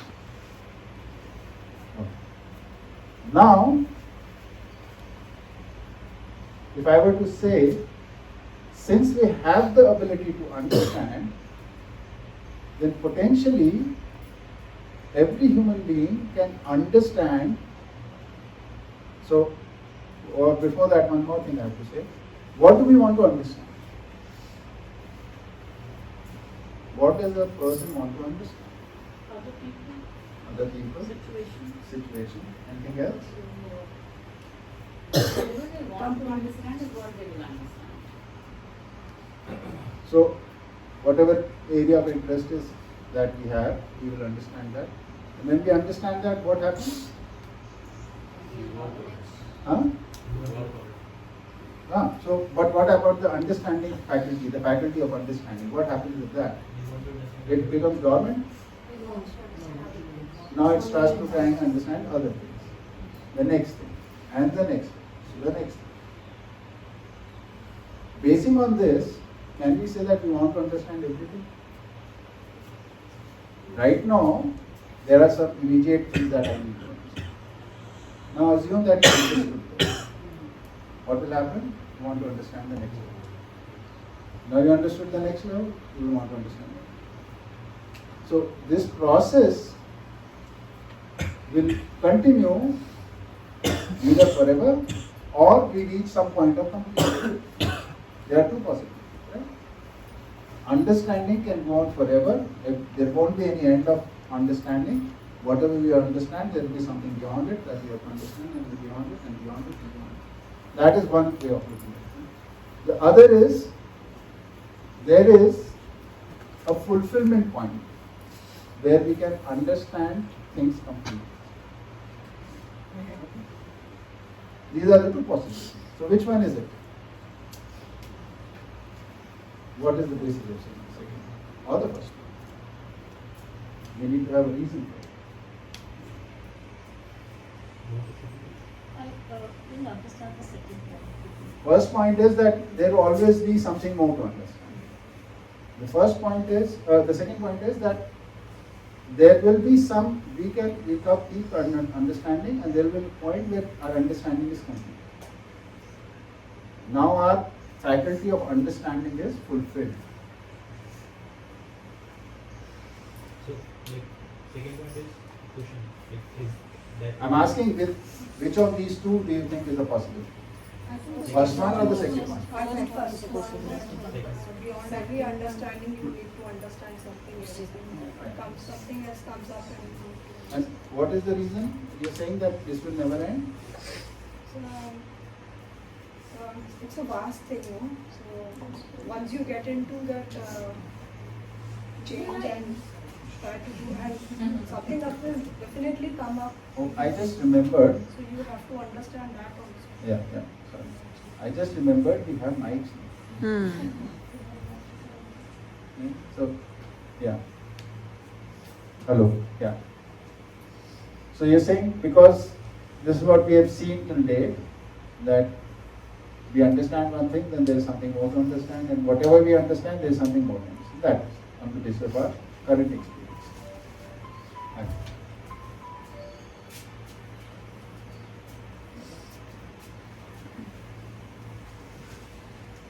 Okay. What do you feel about? Like you have to keep understanding, you keep learning. You keep learning every moment. So you.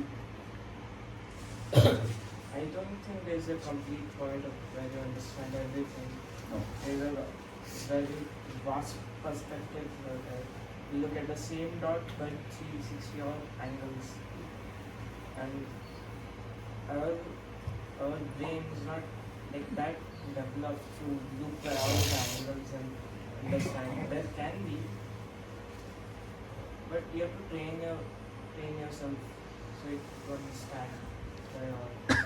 So, are you saying that there is a possibility we can look at all the angles, but we are not trained? Yeah. That's what it is. So potentially we can. Yes. So Yes, good. we don't know. I don't know. Yeah. I don't know whether the existence is infinite or not. My intuition is that it probably is. So if it's infinite, then it seems like there can't be an end, actually. So that's my intuition. So for this scope of this discussion, let's consider existence as infinite. Now, still the question is there. I mean, just by the very fact of infiniteness, it seems like there must always be potential for something new to be understood.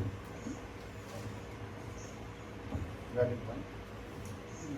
The question regarding two parts, one is principal part and the details part. You come to that. आपने advance course किया हुआ है. So, I mean, it does feel, I mean, that it's infinite, but somehow, yeah, and I don't know the answer. Let's take it as infinite. Okay, so it is infinite. Yes. And I don't know the answer if it can go on forever, but I know if I look at myself, I know there's an urge to understand completely, like for it to kind of end in the sense of understanding at least. There's that urge is there that I recognize. I don't know the answer. I recognize that urge also, but I feel at some level that feels like I want to be satisfied, and that feeling of satisfaction, we tend to think of satisfaction as something of being complete, coming to the end of. Exactly. But there could be a satisfaction in knowing that there's an unending process too. I mean, if I consider that it is infinite, I then stop looking for an end. Actually, I've stopped actually looking for an end in terms of understanding. I feel like there's, in some ways, it's even more attractive because there's just an unending possibility to explore. And as long as I can live in harmony, I'm not bothered by not knowing. I don't feel that not knowing is necessarily uncomfortable. I think let's hold these thoughts. They are good thoughts, and then to process while having tea. So let's come back in 15 minutes. And so we all came to the point where we said that yes, ability to understand is there inherently in us by virtue of us being human. The next point that we were considering was, now this ability to understand, will it always be there, like that whatever we understand there is more to understand, and that if we understand that more, then there will still be more, still be more, still be more, and this will continue infinitely. Okay? So we were talking about that. Or the other thing is, there might be a possibility that when we understand things, and there will come a point where the understanding is fulfilled, it's completed. So that is the discussion we were having. So now your turn to say, what do you guys feel? So Jim and Pasha made their point. Anybody else? Yes. Let's use that mic. Pasha.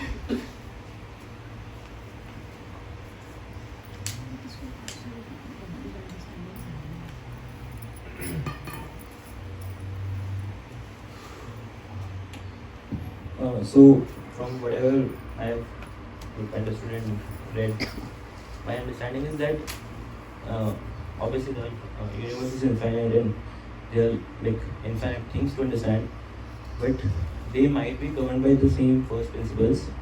And if we as human beings, or like some of the earlier humans might have understood those first principles, then there's no need to understand the intricacies of these things. For example, because if there's a basic concept and everything else is an extension to it, so the craving of understanding or little satisfaction we are talking about, that fulfillment will arise from understanding the basic concept, because then I can apply that to everything in the universe. Just for example, like from a scientific perspective, initially we thought that like we didn't have a lot of understanding how gravitation works, so we thought that this thing is going on that thing. So then we understood that gravitation is a we made some observation and then we arrived at something that there's a rule, we called it gravitation. Then there's another rule which is quantum gravity. So now scientific people are working on string theory, which is basically the single principle which governs all the things. So and now even if we kind of understand that, then there might be something else which might be missing or which might come up in the future, as Jim said. So then these things are not the first principles. They are maybe closer to that first principle. The first principle is something else. So I think every human being wants to understand that. But one more thing which I want to comment on is that these questions that we have, I've observed that some of us have these questions more than others. Like some of them, like even if you, like I have, maybe I'm in the middle and someone else has more questions and they leave everything and go in search of these answers, and some other human being doesn't get bothered by these questions. They think I'm very okay. So there's, even though the capability to understand is there in every human being, the intent might be different. Intent or the curiosity, the level of curiosity might be different, and that is, I don't know, is based on some factor. First microphone.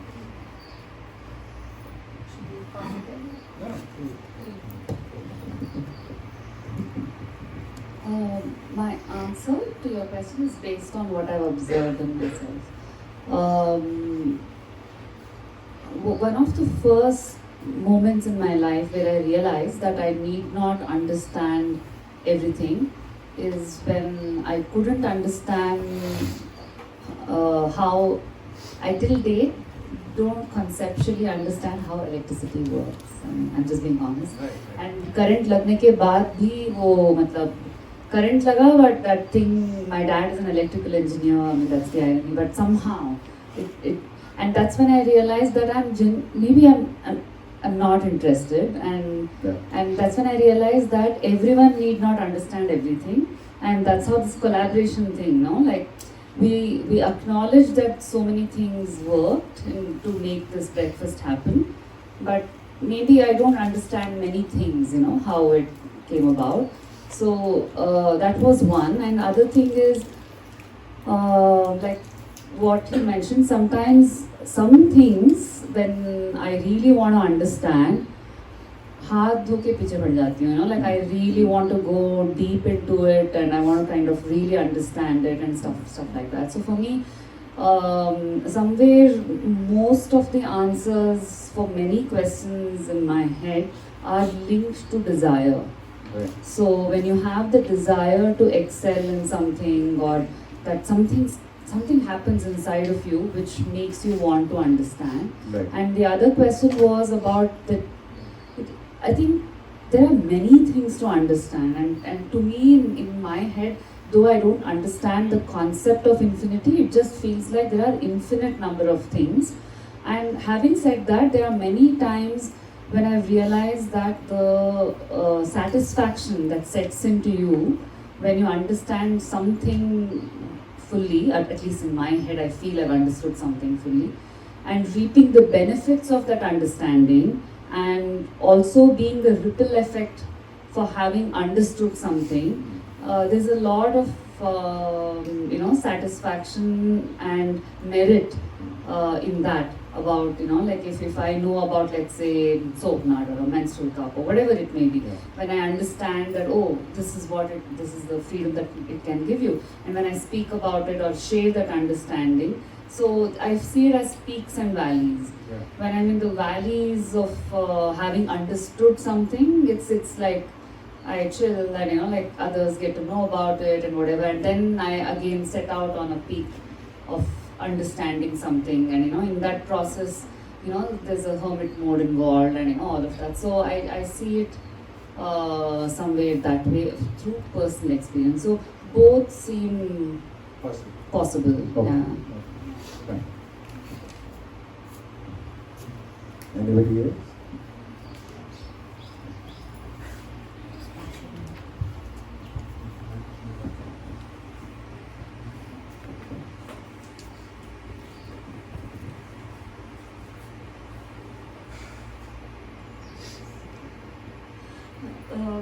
So yeah, I also agree that I think understanding. I used to want to know about everything earlier, but I've seen a change in myself, and I know that I'm trying to understand with my limited knowledge, and I'll never get to the bottom of many things. In fact, most of the things. So, in turn, what I'm just sharing my personal experience, and it leads to a conflict. I do question myself on this, so I've started accepting a lot of things without questioning it, because I know I will never get to the bottom of it. So let's just accept it, and I'm slowly seeing that. Can I share this? Can I share my personal conflict on this platform? Yes. Sure. Okay. So I also see that slowly this whole acceptance is percolating in my daily way of living also, and I've just become so accepting of everything that happens around me, and then sometimes I feel that I've stopped questioning so many things, which is also not right. So have I become a very lazy thinker? Am I not exerting, or am I not questioning a lot of things? So that's the state I'm in, more of an acceptance than understanding. Yeah. Anybody else wants to respond? Yes, Avinash?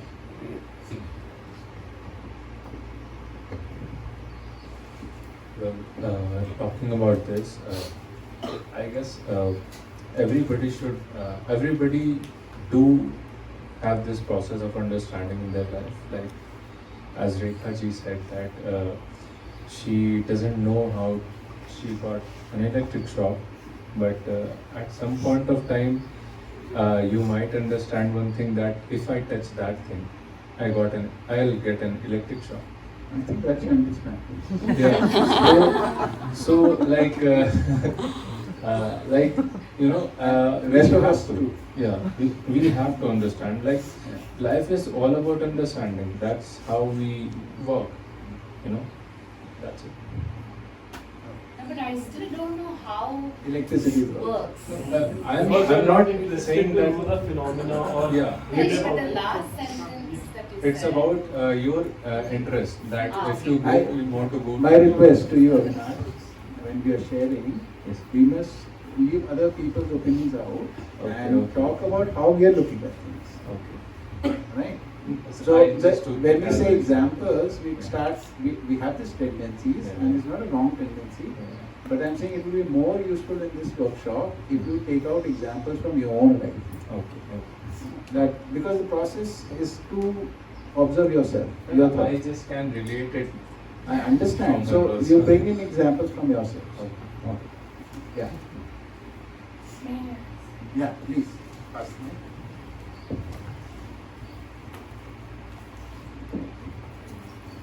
I feel a little selfish. I'm hogging one mic and Okay, so maybe this habit has picked up from my research years. Yes. But when we want to learn some new topic, so we take the literature review of that one topic, recent one, and that paper will have a summary of the studies, recent kind of history. So we'll get some glimpse from it. So things which I don't fully read, or like the social or political scenario and the issues related with that, which I may not have time, or I don't have the I don't know where to read it well without any bias. So then in that case I follow people or read people who make a summary out of it. fan का switch? कौन सा fan?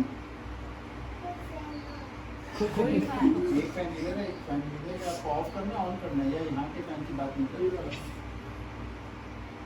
जल्दी बताओ, हमारी class शुरू हुई है।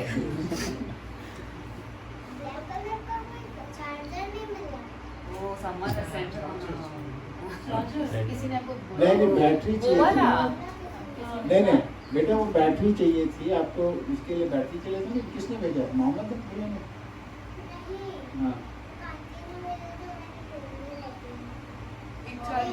Oh, Rosie might have sent. No, this is not the charger. Just check here. That one. हाँ, ये लिख लो। फैन के स्विच के पास। फैन के स्विच के पास। Right.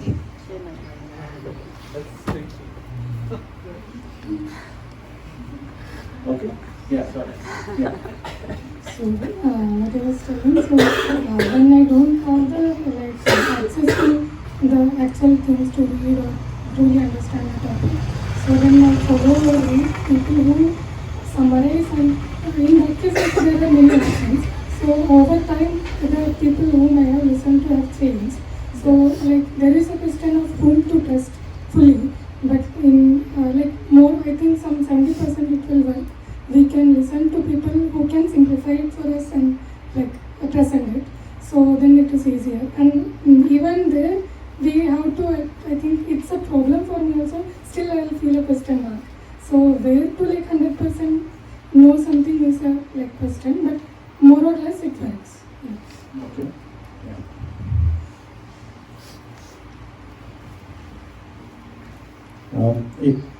Actually, I think this word understanding, I would like us to explore it a bit more actually. Because it seems like sometimes we can put two things together which we think makes a pattern, and then we say we understand, but actually we're misled. And I just think that would be really useful actually, because I think there's a really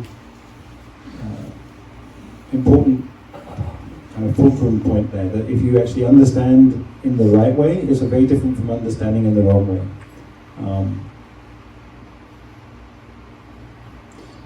I just want to say this because it might be useful, but I was just thinking about the whole AI thing.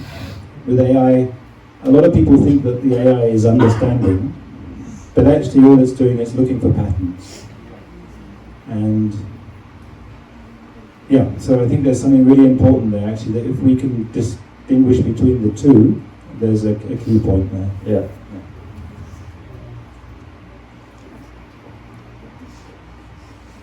So it's a very important thing what Jim said, that looking for patterns and making, so our current scientific knowledge is based on this entire thing that we, in all our theories, that there's some patterns that we observe in our current environment, and then we make a rule out of it. And this happens in, I was very bad at chemistry, so we have this acceptance for every rule. So that we observe something in our environment, there's a pattern, and then we make a rule out of it, and then we saw something else which does not confirm with it, and then we say that this is an exception. So, but this is how human mind works currently, and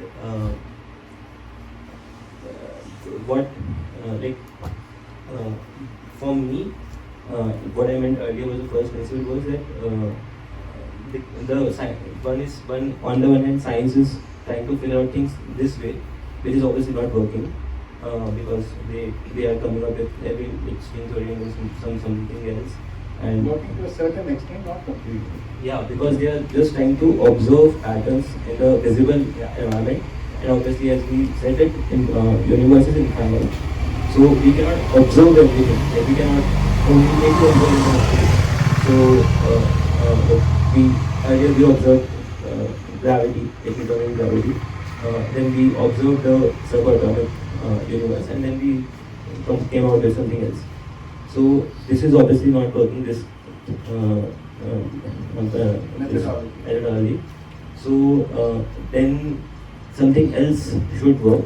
We need to change our methodology, And this is, I think we are very unclear. No.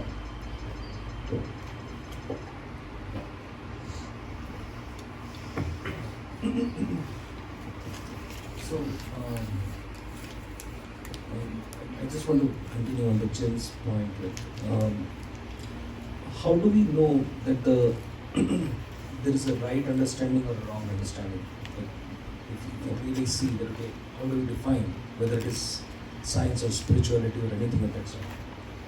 How do we, what is the mechanism to say that we understood rightly or wrongly?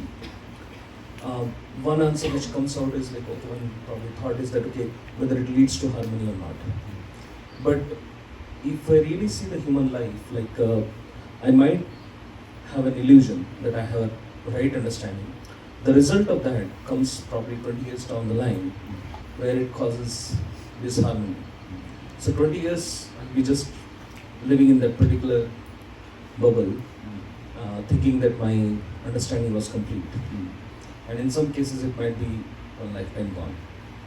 Or the result could come after several generations. Several generations. That is also a possibility. I want some young people to respond to. You said it all young people. Younger people to respond. Sorry, my mistake. Even younger people. You were pointing it to somebody else. No. Pihu, Alifia, Krish, Advait, you know the question we are asking, right? Yeah. So probably repeat the Anything question. you would. So we have the ability to understand. Will it? I think that. Take a mic. Give it to mic, please. I like the way she thinks. I don't know if anyone can completely understand everything. At least I don't know anyone who has seen people like that. But in so many things they understand something, but then there's always something left, that something which they're lacking in understanding. So one part maybe they learn, but there's so many angles that it's so difficult to understand everything. But I don't know, maybe someday, maybe what I think is that our brain has the capacity to understand so many things, but because for some reason it's blocked. So maybe not in this lifetime, maybe in some other, if we take form in some other way, if we do, that also how do we know. But yeah, I don't really think that it's possible to understand every single thing. Fair. Yeah. Pass the mic to Gangu.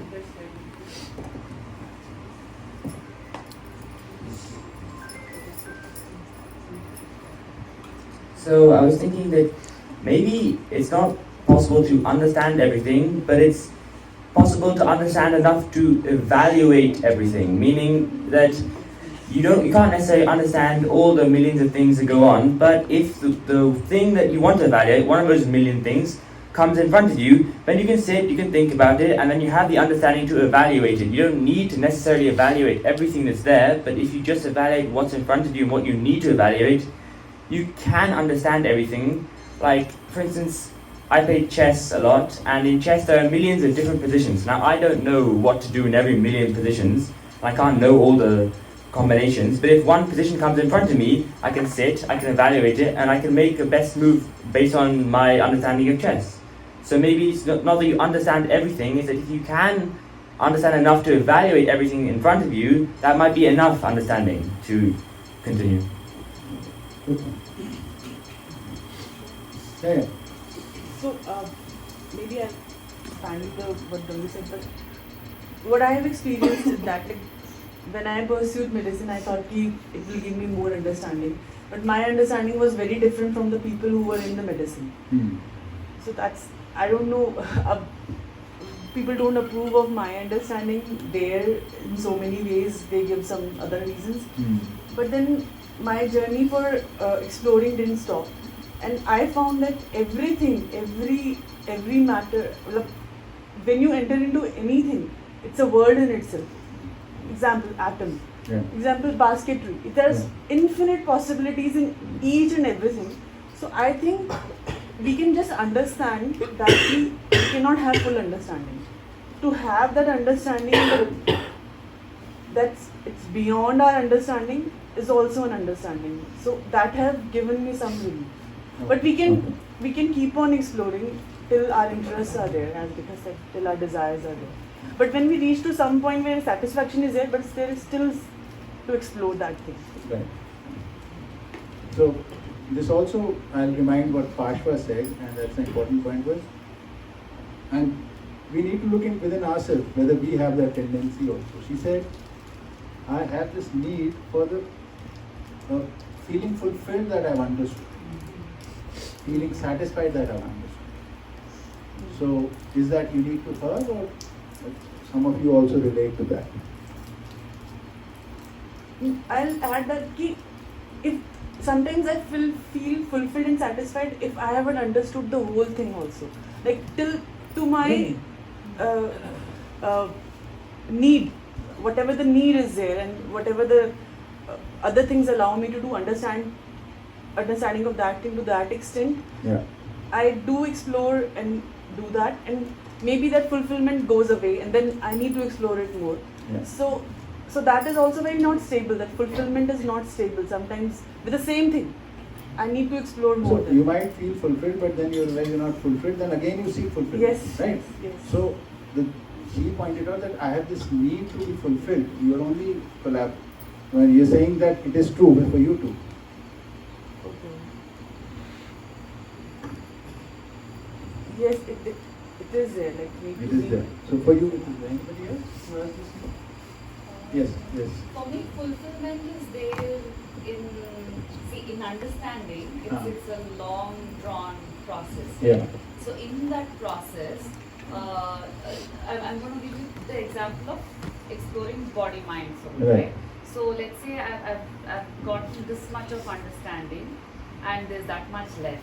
I'm the kind of person who's not going to wait till I finish the entire depth of understanding for implementation. Right. So for me, for implementation, that fulfillment is there in every step. If I just, let's say, understand about posture, that's enough for me.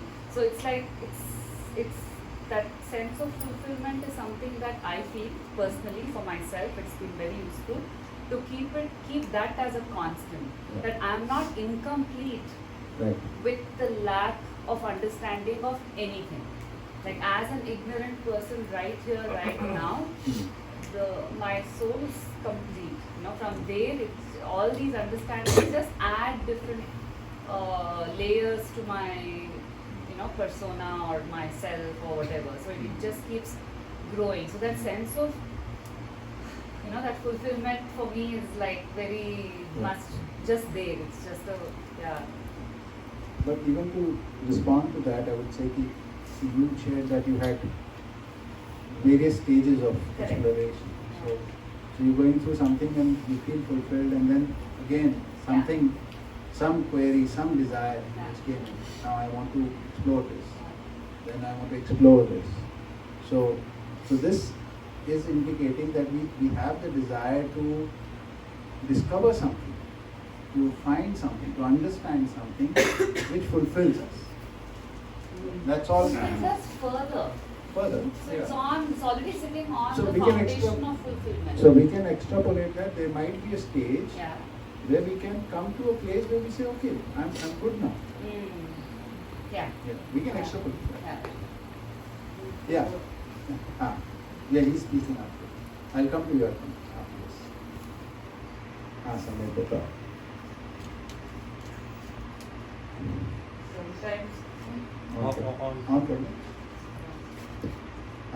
Sometimes after understanding a particular thing, we tend to do it more, we tend to do more of it, and we more get interest and we start liking it.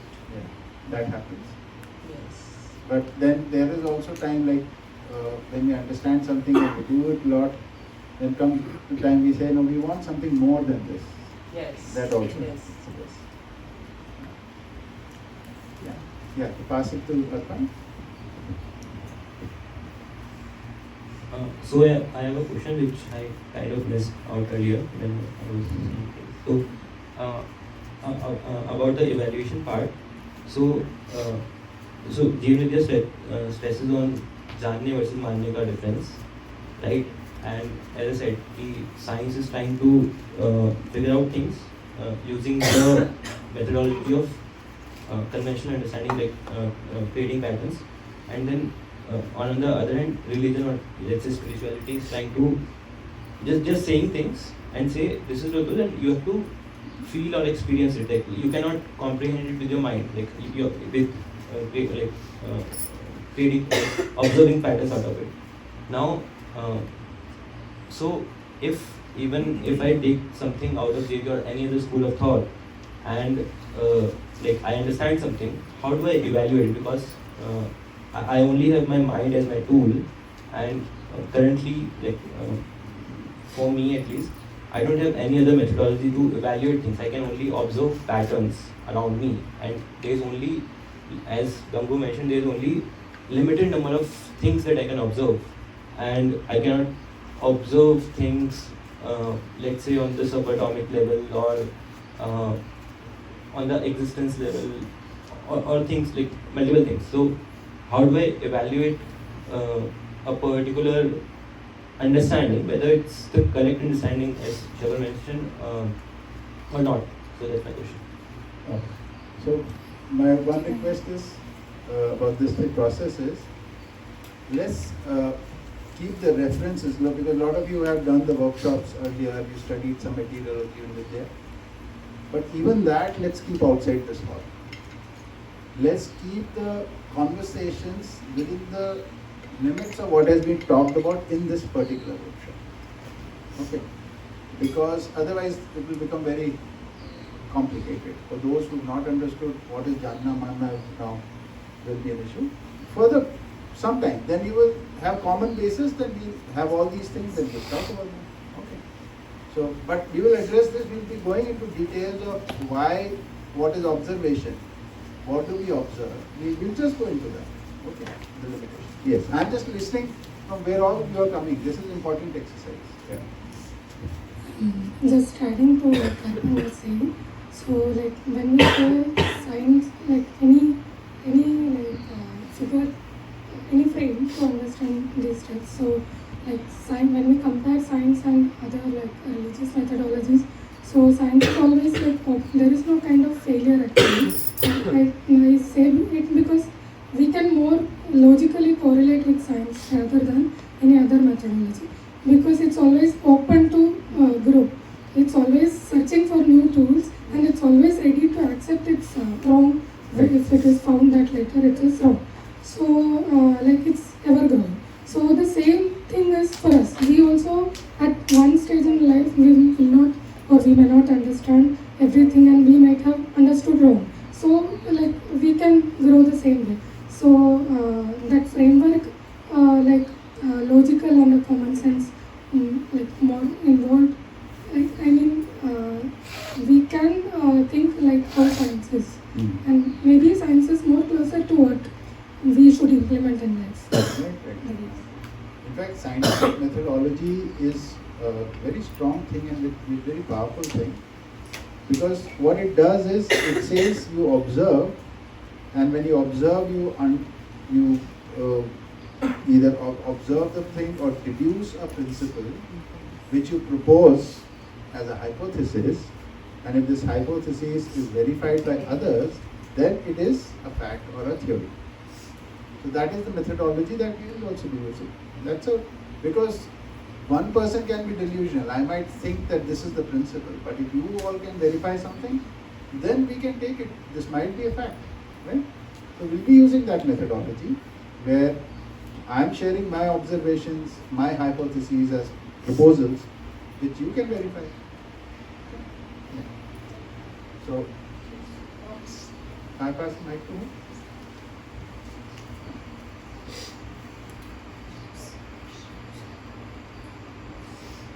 Oh. Just put it around in front of you. Yeah. Wow, Okay, so Is it on? Is it? The connection might not be Yeah, I think it's working. So when you said understanding, it's coming to me in images. So as a child, I was curious, so I wanted to know and understand. But now, as I'm an adult, understanding is triggered by some of my problems and curiosity to sort of demystify it. So the image that comes to me is like a locked door, okay, and I'm not able to open it, and then I go into a level of, like, I want to understand. And then, being seeking. And then once I open it, it's this feeling of fulfillment, joy, freedom, relief, like I've demystified something. Then, another challenge, and then demystify it. So there's this joy at every process, but also life has its nature. Its nature is to bring in challenges in your life, be it relationships, work, bigger challenges, time after time. So it's a continuous process, and then it's also fulfilling and joyful as you go along. Yeah. So let's do one thing. We've had a good discussion, and now we are really primed up to understand. This is an important first step when we try to come up to some answer. So, in Indian tradition, there is a methodology of understanding which is called Sindhu Bindu Nyaya. It says, if you want to understand the ocean, you don't have to go through every nook and corner of the ocean to understand it. You take one drop and you can understand. It basically signifies what you understand is actually the essence, not the detailing of manifestation. Let's take an example and we'll be able to go. Like, how many types of foods are there? My favorite example is food, so we'll keep coming back.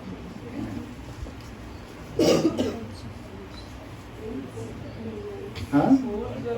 So many. And the definition that we took, what was that? Does it apply to all these infinite kinds of food? Yes. What do you say? Take a mic, please.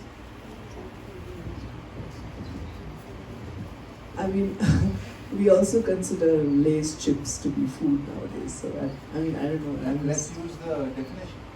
According to the definition. Edible. If we say like that, or you just say nutrition. That's the definition we concluded earlier. No. Right? So the things that we understand is the essence. And another interesting thing about this is, imagine something. Okay. You must have imagined something. Now, imagine nutrition.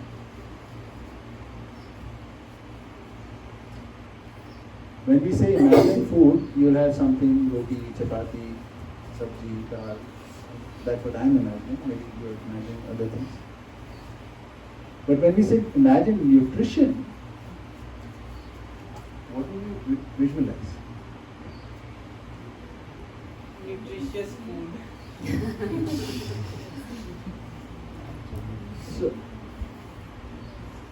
But if you look at it carefully, you can't visualize nutrition. But food you can visualize.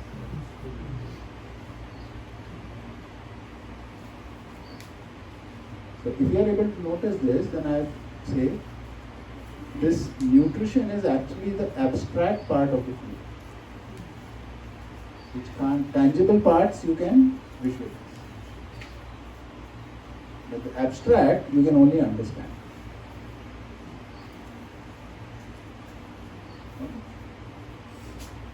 So, the food can be understood through nutrition. Now somebody will say something which cannot be visualized, which doesn't have any form, only we can only visualize things which have form. Does it even exist? So you guys answer. Does nutrition exist? Current food, questionable. No, I'm not saying once. Which part? I'm not saying Lay's chips doesn't No, have. no, I'm talking about regular food. I mean, Yeah. the amount of nutrition that was there earlier and now it's highly questionable. But it might have It is there. decreased, but still it exists. No, that's why we are alive. We can't be alive without nutrition. Okay. So it does exist. So now I'm making one more point, which is existence has got two forms. One which has got form and the other which is formless or abstract and tangible. Combination of the two is the reality. When we only look at the food part and don't understand the nutrition, then we are not looking at the complete reality. We are looking at the incomplete reality. Let's take another example. Right? We see two people. Can we visualize two people? Now visualize his relationship between them.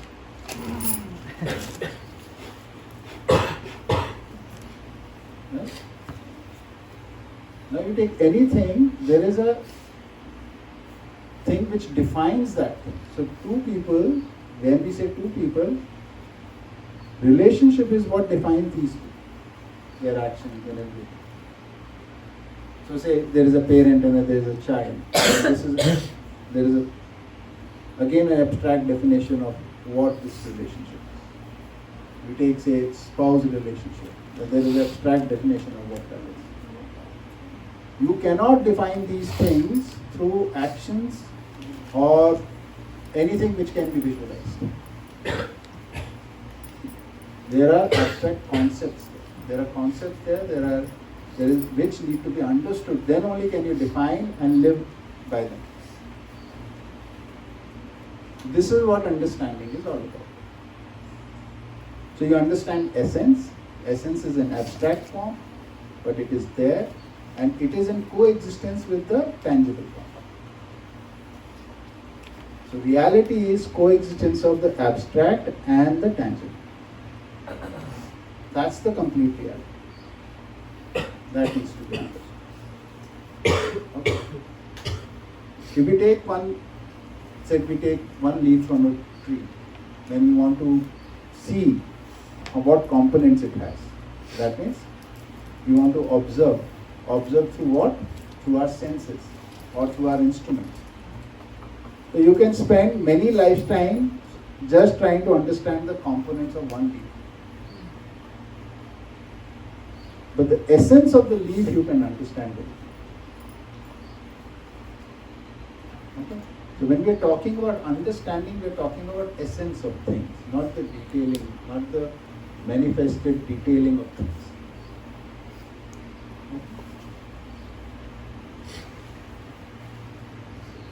Yes. Give me the mic.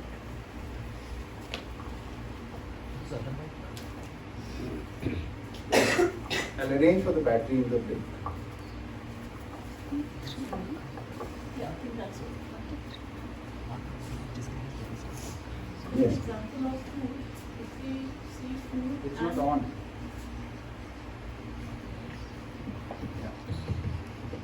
Yeah.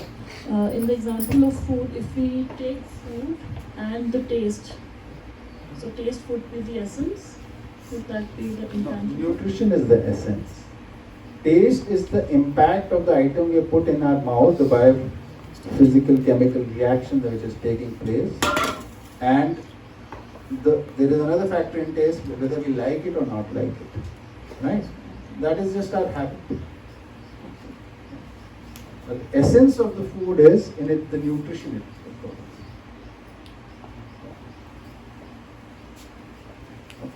Yeah. Anything else?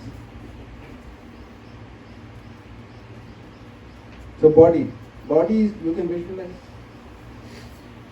Health. Can you visualize health?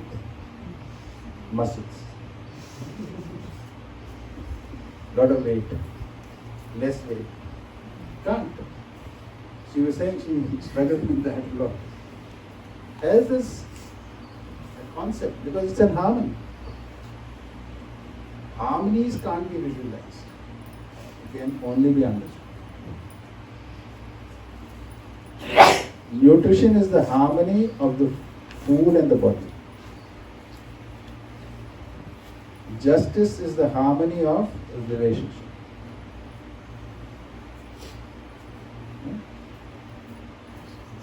So what we were calling system or an order, when we talked about collaboration, the harmony of the system, that is the abstract. That's what we can understand. And these are not very vast topics. These are very limited. We can understand that. And the vastness of detailing which we need to use, I'm not saying that's redundant, that is also useful. That we are calling as technical knowledge. How to make food, where to procure food from. Right? All this is technical knowledge. And there can be infinite answers to these questions. Right? And according to our situation, our location, our age, whatever, circumstances will determine how much we go into it. What is our need? But as a conscious need, we have the need to understand the essence of things. And here, for essence, we also use the word purpose. So purpose is basically the essence of that thing. And it is in some relationship to some context. Right? So when we say food, nutrition is its essence or purpose. This purpose is food and body. There is a relationship. In that, food is the purpose. The food, nutrition is the purpose. Similarly, people, relationship, right? The harmony in the relationship is the purpose. Harmony in the collective is the purpose. These purposes, that is what we need to understand. Okay?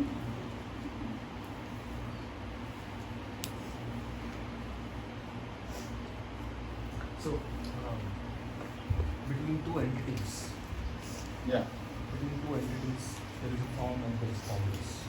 So, formless is a purpose. Even when we take even a single entity, like a human being. Human being is also not singular. That's it. There is nothing as one. What we call one is actually made up of many components. Every one includes many. No, when we take human So being. let me just complete since this has come up. So when we are saying something one, we are actually identifying the harmony of many. That is what we identify as one. Like the many components in my body. They are harmonious, functioning together. It's a system. So we are identifying this system as one body. Right? So every one that we are calling is actually a system. We will use the word unit here. Every unit is a system in itself. That's what we use. Which basically means that every unit has many units as its components. Now come to your question. My question is different. The essence we are talking about is in context of like a body is, you and I, when the interaction is happening, the essence will come in that context, or purpose will come in that context. So abstract, there is something physical, gross is there is something subtle is there, or abstract is there. Yeah. But it is in the context of a relationship. Yeah. So a relationship is also an abstract thing, and what we are interacting, there is also a part which you can see. I might be giving you something, I might be taking something from a material. But there is also what kind of feelings we have towards each other. Right? And it's in the domain of the feelings that our relationship works or doesn't work. And feeling also cannot be visualized. Trust. respect, love, affection. Try to visualize it. No, this, yes. What would you call essence in Hindi? Huh? Essence को हिंदी में क्या? Sattva. Sat. Sattva is also another word for essence. And sar. Sar भी बोलते हैं उसको. Yes, please. Taking the Mike, example of please. food and nutrition. If we are taking the example of food and nutrition, one glass of milk might give more nutrition to a body and maybe lesser to somebody else. So the essence also changes from person to person. Can we say so? So when we have started learning things in the mainstream, we have tried to quantify the abstract things also. There has been a very strong movement in the scientific domain to try and quantify the abstract. And this has led to a lot of confusion. We have even tried to quantify our feelings. But just think of it. If I say I respect you 23.37%, how does it sound? There is in medicine there is a scale for pain. Yes. Yeah. Because we'll come to that part when we talk about materialism. Why is it there? Because materialism, on which scientific theory is based, only deals with the tangibles. It doesn't even acknowledge the abstract. It says reality is matter, fundamentally matter. And how do they define matter? All that is perceived through senses or instruments is matter. Anything beyond senses or instruments is non-real. I want to share one thing. I've been Yes. feeling an urge to share thing. So when I joined this rural service of mine of medicine, so my Yeah. sir would always say that कि empathy के लिए class लेना है. Empathy ना, to teach Yeah. empathy there should be. It was so absurd to me. How do you teach empathy? Yeah. And I could see that he was like with my colleague, he was very angry, and like my colleague would be in tears. I would always feel that you can show empathy to her, and that's how if we in our team, if we follow empathy would be. But he was very adamant. He wrote mails and all how empathy is taught, how like. And I would think, am I a mad person that who is thinking like that? Because people around me will not be thinking at all like me. So I'm really happy that. What are you thinking exactly? That these things cannot be taught and quantified, like in the very They can be taught. Otherwise, I won't have this workshop. No, taught in a sense like Not as a subject.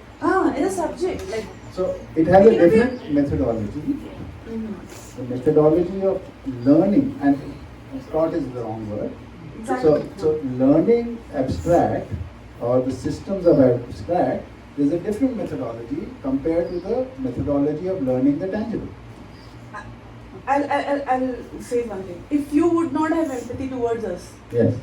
we would not feel it. The kitna bhi aap bole. Right. So I think the empathy, I can feel that if I can learn empathy because there is empathy in everyone. Because I am receiving empathy. I'm receiving love. That's Right, why I can right, give love. right. So my point is that. Right, So I understand. it cannot be taught like a maths I thing. understand. That's what I was saying. What you're saying is actually a thing that we'll talk about here, which is called authenticity. Authenticity is basically, keep the mic with you for a time. Authenticity basically means teaching that which you have. So if you want to make somebody understand something, you need to have understood it first, no? If you want to make somebody do something, you should know how to do it. That is what authentic is. And even when you don't know that I don't know this, then sharing that is also being authentic. If I don't know, I can't teach you because I don't know myself. So what you're saying is if you want to, let's say, help somebody who wants to learn empathy, then the one who's helping needs to have empathy in that person. Then only will they be able to. Right. So you need to be authentic. Then it can be taught. If a person is Yes. authentic, they can teach that. They can help. They can help the learning process. I believe there is no teaching, there is learning and helping in learning. Why do I say that? Because suppose I want to teach you something, or you want to teach me something, and I'm not willing to learn. What can you do? Nothing. I'm saying something and you want to learn from it. Is it possible? I am saying something here in this workshop, and you want to learn. Then you can learn. So learning is the main thing. So helping people learn. You want to learn, that is why I am able to sit here and speak about certain things, because you want to learn. I am not teaching. I am just helping you in learning through what I have learned. So for the science also, I was feeling the last few months or years also that science is not able to capture abstract things in a right way. Yeah. That was my big question. Yes. In my mind. It was running like that. Science has become more of experimentation and of more of the tangible things. Yeah. But science is more of observation also. Like so many years we have observed things and then we have concluded things, and it keeps on changing. I'm not saying it's a dynamic process. Yeah. But then I feel so sad about it. The way science is also being taken nowadays. It's more of technology and experimentation. Right. So because the consequences are very bad of it. Everything in the name of science is said that it's science, it's science. It is not science and it is bad. It is having very detrimental consequences, like just naming it as science. I understand where you're coming from. So now even the religious leaders say that what I'm saying is scientific. So, yeah. You were saying something. So basic thing what we are talking about here is that what happened was, it's not that abstract has not been acknowledged in the human tradition till date. A lot of people talk about the abstract. A lot of people talk about emotions. A lot of people talk about the purpose, essence, these kind of things have been talked earlier. But that became mystical. They were not defined things in that. So definitions variated from time to time, from people to people. So it did not become universal. That was the problem. So like for example, if I were to ask you what is love, do you think there is any definition of love that we have? So in fact, it was concluded love can't be defined. But here we are proposing love can be defined if it is understood. We can understand definitions, and love can be defined and it can be understood. So abstract can also be defined by understanding. That is what this being said. Okay. So just to reconnect with what all we have said till now.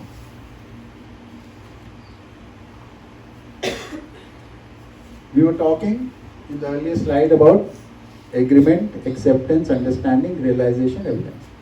So when we took the example of food the first time, that nutrition is the purpose of food, we said we all agree to it.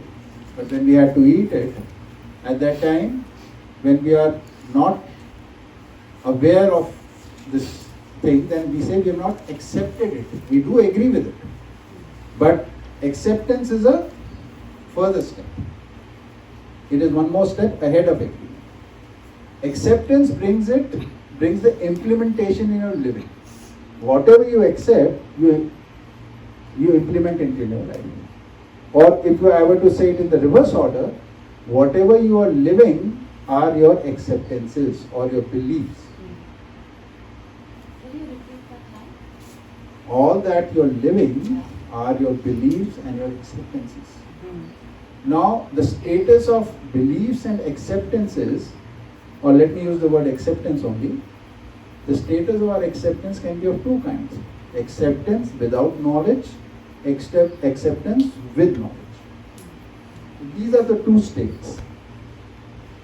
What does knowledge do? What is the benefit that adds? Knowledge leads to happiness. Merely accepting something and living it, you can do it, but it will not give you joy. It won't give you happiness. Knowing it and accepting it and doing it will give you joy and happiness. Like, let me just example, you tell the child that this food has nutrition, so you must eat. The child accepts it and eats. It won't give joy. But when you are saying this, why do you say this? Because you yourself know that nutrition gives joy. So some of you know when you're eating nutritious things, it gives you joy because you have the knowledge of that nutrition. So knowing nutrition, then accepting it, and then doing it will give you joy. So similarly, a child, the day it understands what is the value of nutrition in their lives, then they will have the joy of nutrition which they can live. Yeah, you were saying something.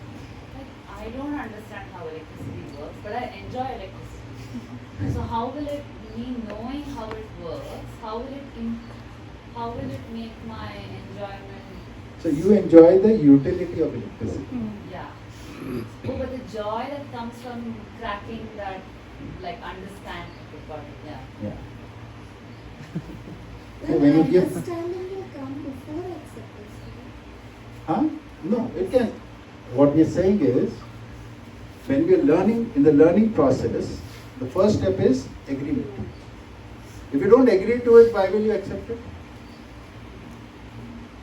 Then the second thing is that, see, I am standing here and saying something. You agree to it also, and then you accept it also. Okay, this seems right, I agree to it. Maybe this is right, I accept it. I don't really know this. So the learning process, the second step is accepting it. But it should not stop here. But the problem right now is because once we have accepted something, we start implementing it. So we feel the job is done because it has come into our living. But the job is not done. Just by merely we are doing something, it doesn't, because it will not continue and it will not give us the desired results. Only with knowledge of that thing and now again accepting through the knowledge, that will give you joy and the fulfillment in living. We'll open this up slowly as we go further. Yeah. Pass mic to Arpan, please.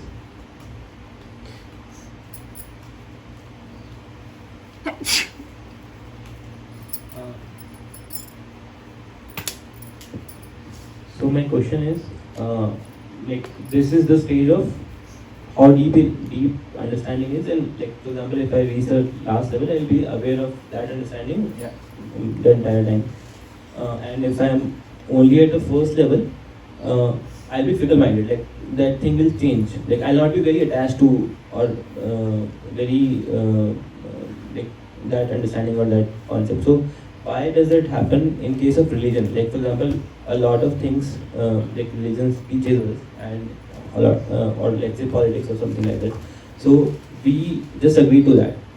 We don't accept. We might be, some of them might be accepting it as well, but we don't understand it, and there is no evidence as well.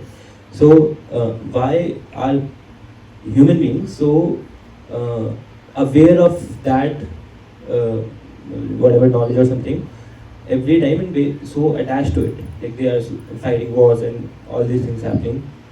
So, and like if I let's say there are two weapons, and one is like agreement, acceptance to religious teachings, and one is trying to understand this like teachings of or school of thought of JV, and agreement and an acceptance level. So the JV's teachings will go and come and go, like this is good and this is bad. But the teachings of religion, because they have been like every person around me is at least at the agreement level, so that thing is very ingrained to me, like in that urban. So he's ready to fight wars and very like attached to that thing. So why does that happen?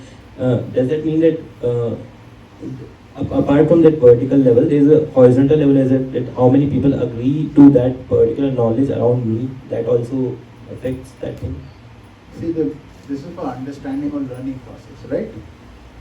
So, as we go ahead, we'll see that learning can only happen with willingness. Learning will only happen with willingness. You have to have the intent to learn, right?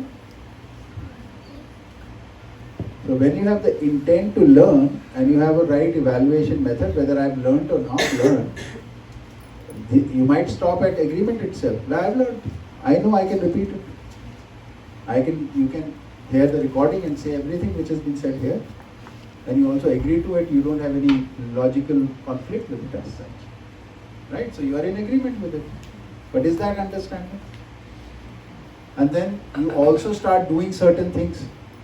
Like we talk about justice and respect and trust in these workshops. You also try whatever you understand of it, you try to implement it also. So you say, I am implementing it also. So it is what we are saying is, what is our motivation of learning? Why are we learning? And is that motivation being fulfilled? This we need to keep evaluating. No, so my question was, if like I am at the acceptance level and I am in a community where everyone around me is at, let's say, acceptance level, so we all are such people. Yeah. So no, I'm just hypothetically. So will that help in my understanding? That's what I'm saying. See, hypothetical examples, we build a situation in our heads which has very less relation to reality. I'm saying each one of us belong to some sort of a traditional community. We might have stopped relating to them, we might have still relating to them, or we are totally engrossed in them. That could be the different status of different people in this world. But we're still learning. It depends whether we have the desire to learn or not. That is the main thing. Huh? Right?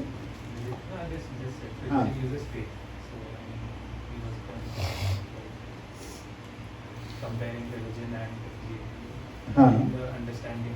So in religion, there is a faith. They just describe it as faith. Right. Understanding is based on faith. But in JV, we are consciously trying to understand by questioning.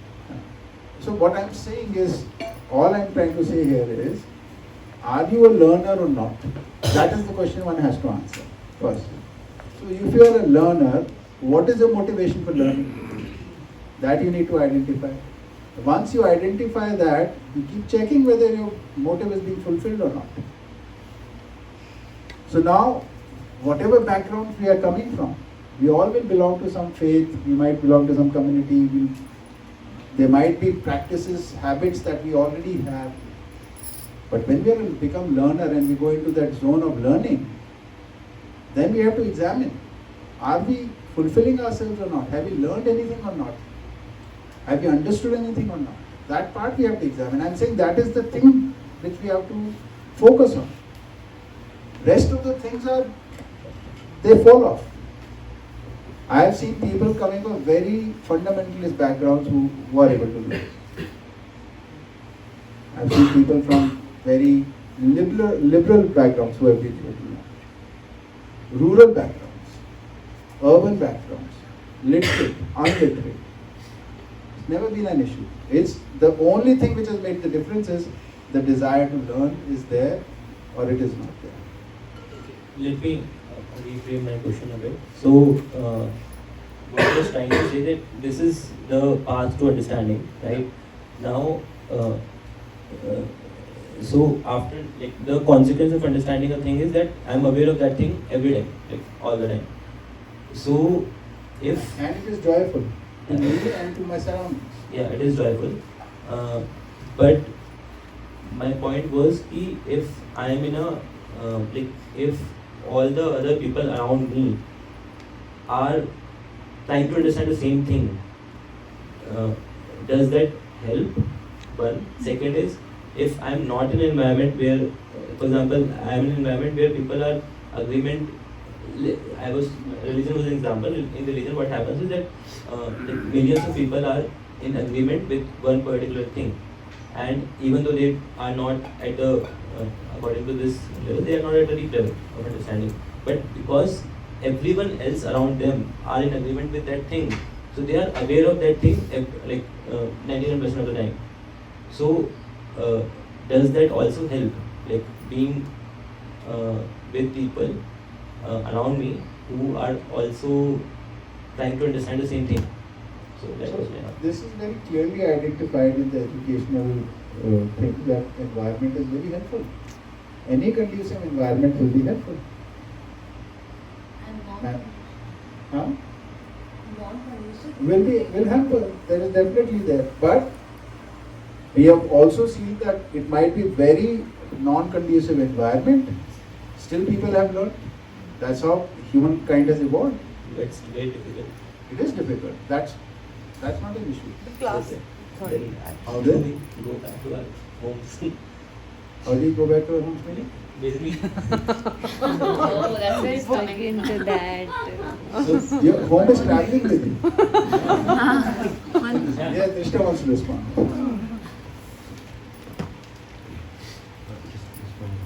Some part of your home is traveling with you. No, while it's true that conducive environments play a huge role in how easy we find it to evolve our own understanding, but then we also have the ability, depending on our own motivation and clarity of our desire, I mean, we also have the ability to create our own environments, right? Yeah, in all ways, socially, physically.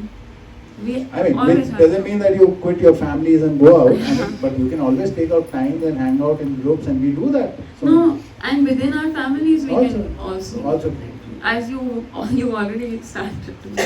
And let's for the moment assume, say, the environment is not conducive and it is very difficult. No problem, you just spend 8 days, no? At least you learned this will not work. There is no problem with that.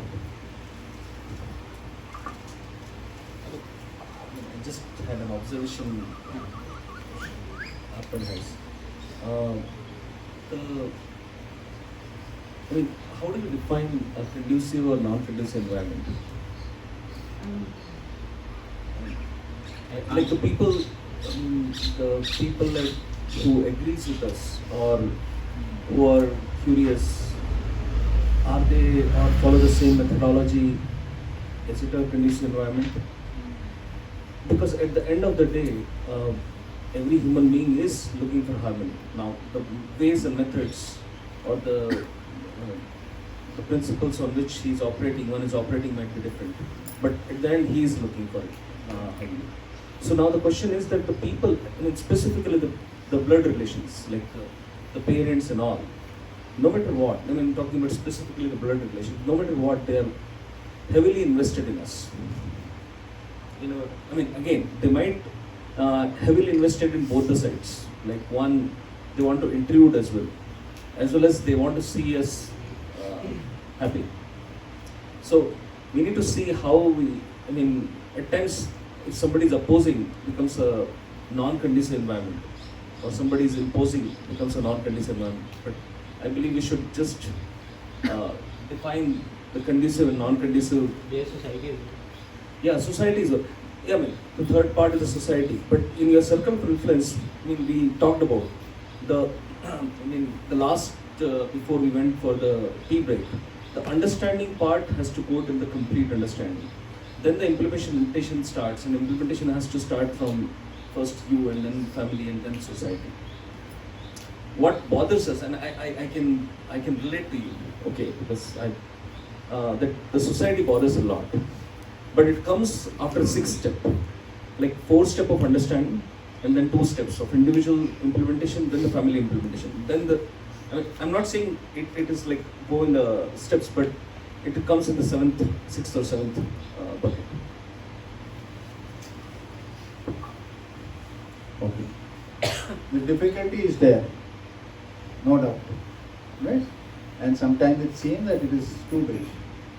So yeah, you have to make that call whether you want to invest in pursuing this or not. That is always there, right? So let's leave it at that for the time. And as we go ahead, we keep evaluating. But it will be good to define what's the right path. We'll come to that stage and we'll define it. Yeah. I think the essence of his query is that things are not conducive for such a thing. So, what do we do? No, but it is your illusion or is it's a reality? I mean, I'm saying the person who is there, That's a it's a perception. reality for that person. Yeah. No, that's based what- on perception. No, but how do we check whether that perception is correct or incorrect? So perception is incomplete or complete. Okay. So there is some incompleteness in all perceptions. But what is the benefit? How do we know that? Well, let's come to those contexts. We'll talk about all these things. Yeah. We're not leaving it unresolved. We'll address this in the context. Otherwise, we'll not be able to move forward. So these are the 4 steps for understanding. So do you know what we are trying to say? I didn't talk about realization and evidence. So when the understanding is complete and you've seen the results in your implementation of this, in your living, then you say that I know this, I realize this is so. So there is a confidence which comes with it. There is a surety which comes with it. And then you don't go back to earlier ways because you have realized it. And others can observe the evidence of what you are propagating in your context. You become the evidence. Yes. So now your conduct becomes aligned to your realization. So without realization, the evidence is missing. Realization comes from understanding. Understanding needs acceptance. That needs agreement. So this is a step-by-step process.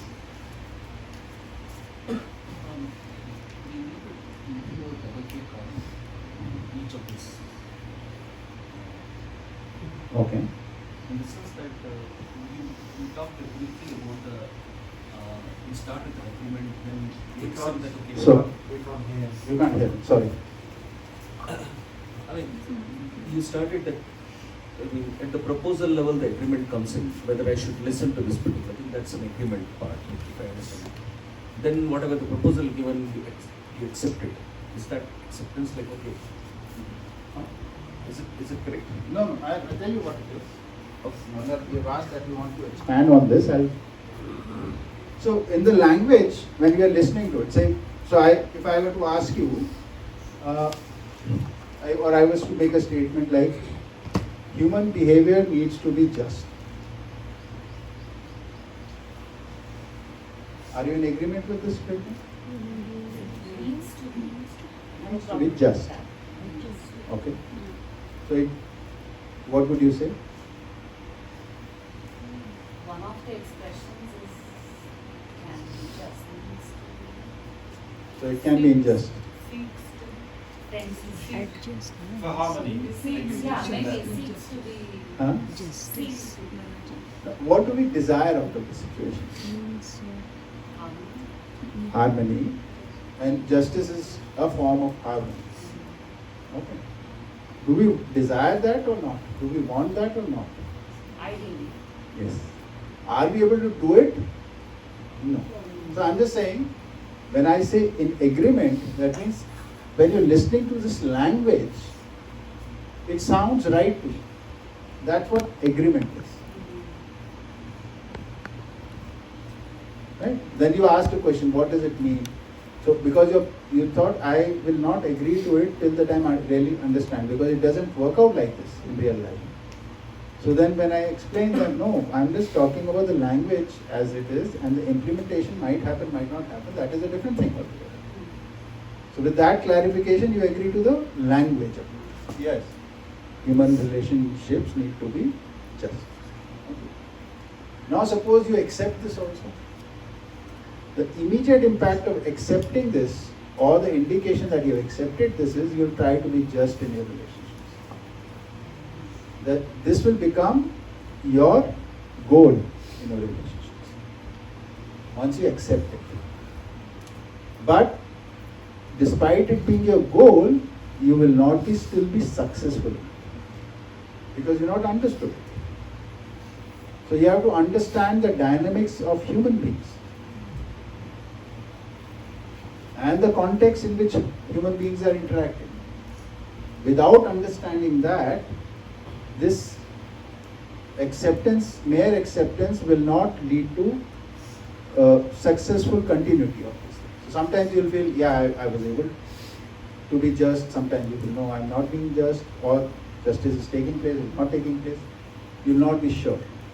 But after understanding the dynamics, you'll know for sure, yes, I know this is the situation, I know how to be just with this.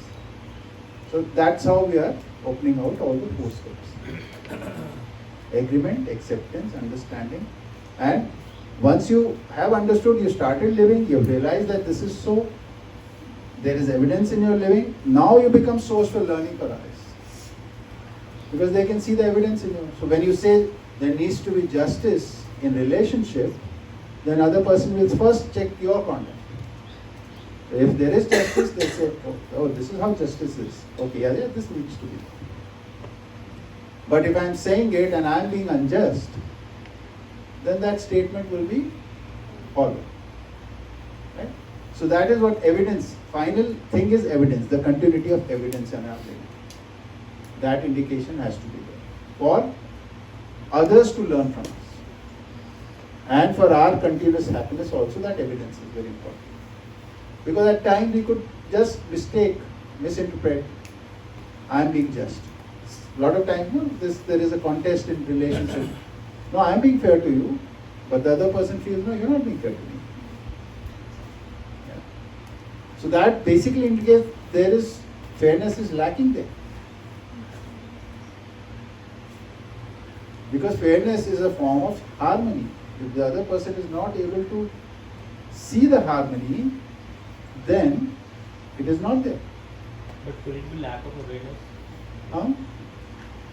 The lack of awareness will not allow that person to do the harmonious conduct.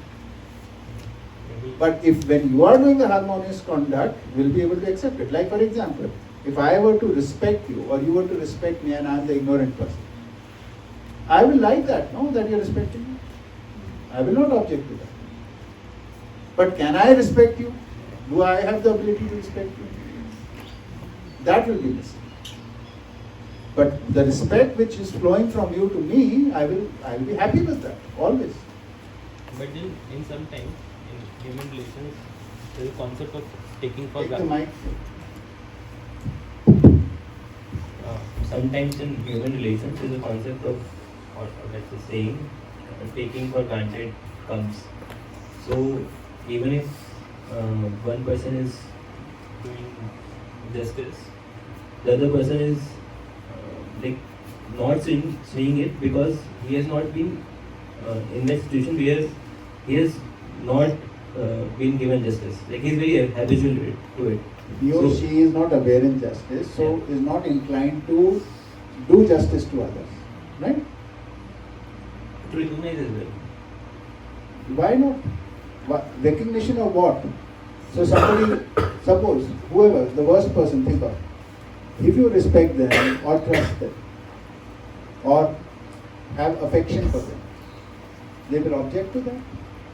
No, they will not object, but I think being able to identify that, like they won't be able to identify that this person is, like for example, affection is treating me in a affectionate manner. Not affection, but let's take justice. Justice is just this the collective name for say trust, respect, affection, love, all these. We'll talk about this in detail when we go ahead. Just living with these values. That's what justice is. That's what is the. But generally, what happens is that in human relations, lack of something gets noticed first, rather than that thing we relate. You examine. This is something which you concluded from some other place. I'm not saying so. You examine it if it's so it is true or not as we go ahead. Okay. So when we are understanding the terminologies, we call it in general language, we call it understanding, but we are not talking about that. Yeah. So sometimes that is again agreement, making agreement. it can be agreement. It can be agreement with acceptance. But understanding is one step ahead. Understanding will lead to realization. And realization will lead to evidence in living. So, when we say evidence in living, it means continuous. It's not one day I am being just and other days I am being unjust. No. Then that is part of my nature. Yeah. Can you just for my summarization sake, agreement language is correct. Seems to be correct. Acceptance means it became a part of my goal of my life. Can I say that? Yeah, it becomes goal. When we say understanding is how will I achieve that goal? So I go into the intricacies of it. Is it because when you said the relevance of dynamics. So when I say dynamics, like I want to be just. Now I don't know how whether I'm just or not. I'm not continuous. At times I'm just. At times I'm not just. I'm just with one person but not with the other person. So it's like understanding the dynamics or it's how part of it is. No. It's not about how. It's about the why. Why part should be probably captured at the agreement and acceptance stage. Short dialogue also. Because Understanding was Understanding is about how, no? How is understanding about why? Maybe let me go to knowledge first, then we'll come back to revisit this. Just note it down. So that when you say why and what is what you need to understand. How is not too difficult. No. When okay, let's put the in examples helps a lot. So let's take your example. Human relationship need to be just. Let's start with a simpler example. Okay. Like for example, I have accepted or I believe that purpose of food is nutrition. Okay. Now let's take another example. Why? Let's take somewhere. But this is my favorite example. Not my favorite example. Okay. So let's take some other example. You should suggest what example you want to take. We think that whatever ignorance lead to non-collaboration. Right. Okay, let's take this example. Okay. So, can you teach us? The ignorance leads to non-collaboration. Right? This is the example we take. So we can agree to this statement.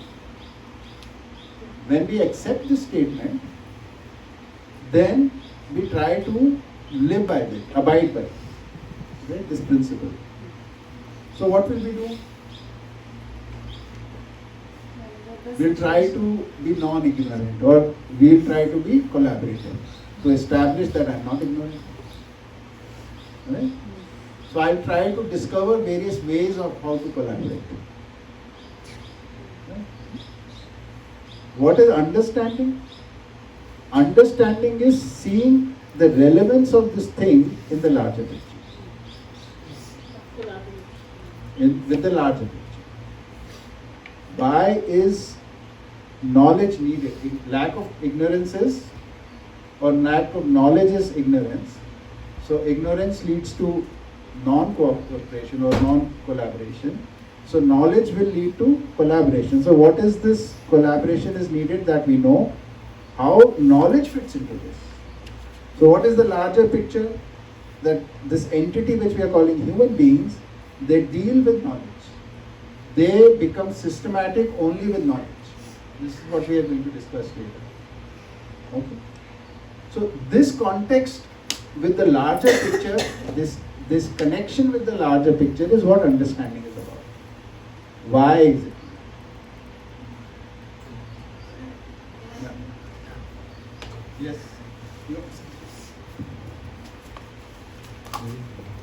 I think when you say like agreement is agreement on the level of language, I think when you hear some language like everybody wants respect, humans want respect, you make an estimation of what that means, and on the basis of your existing experiences, existing understanding of that language, that is on the level of agreement that say somebody says yes, everybody wants acceptance, everybody wants respect, and we agree on the basis of what our understanding of respect is.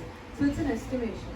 Acceptance, I think, is at a level where you start practicing that estimation of your own and start, and you won't succeed entirely because it's just an estimation of what you thought the other person was saying. There is no actual common basis of understanding. There's no universal fundamental basis for understanding, and the evidence of that will be that you will not succeed in establishing mutual satisfaction in your relationships.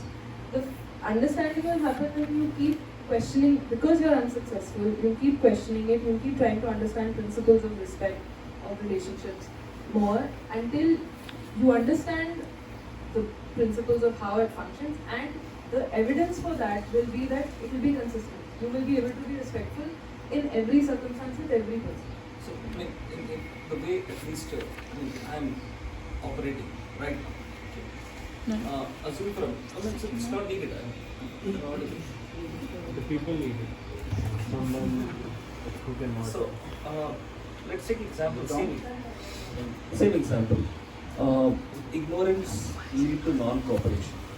Now, when just an hour goes back, we tried to debug. Everybody has so many questions about what does collaboration means, what does ignorance mean. So there is a dialogue happening before even for the agreement. The dialogue is happening.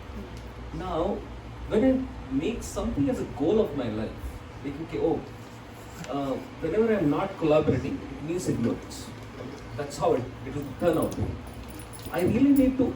How will it happen that I will not understand the bigger picture of collaboration? I will understand the bigger picture of collaboration, why collaboration is needed. Will I or will I not? Before I make that is a part of the goal. I mean, you would have to, if you're verifying what collaboration is by, if you're saying that you will collaboration. That mic is redundant. It's waiting. Oh, sorry. Then let's give somebody a chance. If you're going to check whether or not you're ignorant by, whether or not you're collaborating, then you would have to know a bigger picture of what collaboration is before you verify it. Otherwise, you would always be going off of your own estimation of what you think collaboration is and what you think ignorance is.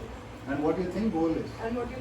So I think coming to acceptance is a earlier step, and turning that acceptance into understanding is a very long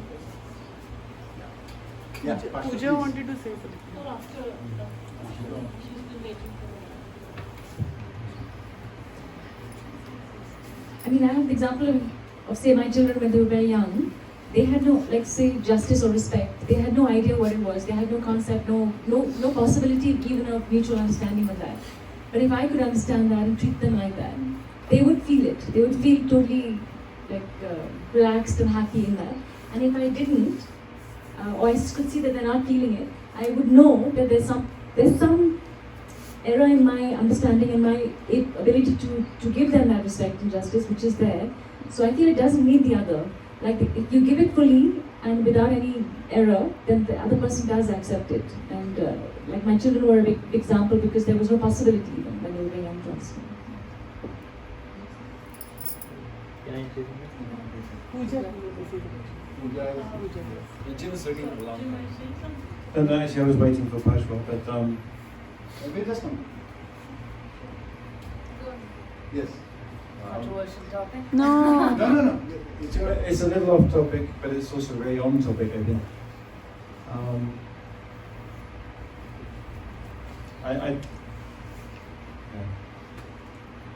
Say it. Yeah, okay. So actually there's this really interesting thing. We understand, I mean, we have this agreement that we want to hear each other, right? And I guess we're all accepting that. And then we understand that this microphone helps us to be heard. But somehow, even by having the microphone in my hand, I can be doing this. And it's like I seem to lose awareness of what I'm doing, actually. So it's kind of interesting that we know the whole principle, but still we're not actually doing this. So I'm actually finding that really fascinating. That we have a microphone and we're still not even paying attention to whether it's actually working or not. It's like, you know, I can tell because I can hear it in the speaker. I can hear my own voice in my head, but I can also hear the speaker. Now I can only hear the voice in my head.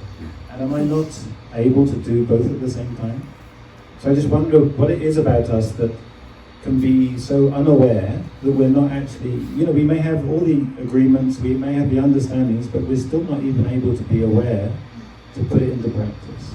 So that aspect I'm finding very fascinating. It's an amazing example. Something that was going on in my head too. It's gone by.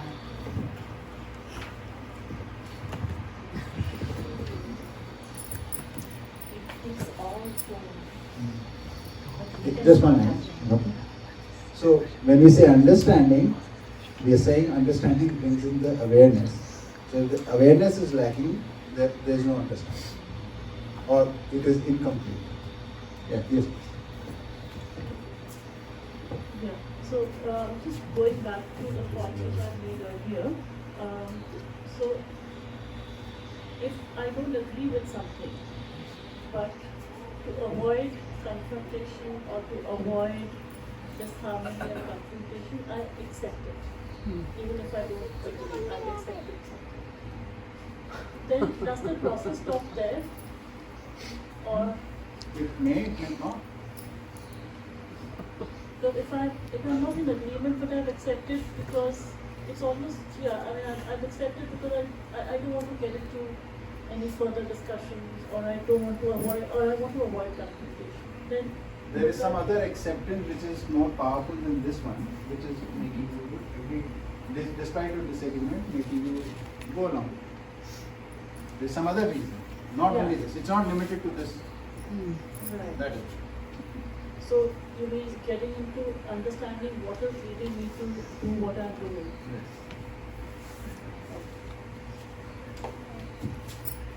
Can you do this after lunch? And another thing I'll say, see, meaning, when we use words are our tools for communication. And we are trained to believe that meanings lie in words. Meanings don't lie in words, they lie in our whole expression. So, I'll give you example, they lie in the full sentence or in the full paragraph. Take any word, let's take a word like say, mean. Meaning better, mean. What do you mean? Now if you just take the word mean, it can mean so many things. Right? And we can be mean about it. On an average. But when we start taking it in context, then things start falling in place. So, before we go into very deep discussions on the words, let's first have the full context. Then we'll be able to talk about this. Otherwise, with the words, if we keep going like this, then our progress will be very slow. I don't mind that. But what you have come to take from here, some part will be left with you. So when we discuss with the whole context being there, it will be more wholesome. I'm not asking you to accept anything. I'm just saying this could also be an approach. So yeah, even in the end, in spite of that, if it's not clear, yeah. Okay. So probably I'll take a mic and so what would help is like please remember to take the mic. So probably acceptance is. So what will help is that if you can say, oh, this part of this concept has been covered, and then probably we can go more deeper or ask questions. Yeah. So when I ask clarification, basically means what I has written on that, the meaning of that is getting to you to somewhat extent. Then we'll take the discussion on the whole topic. Okay, let's go. Thank you.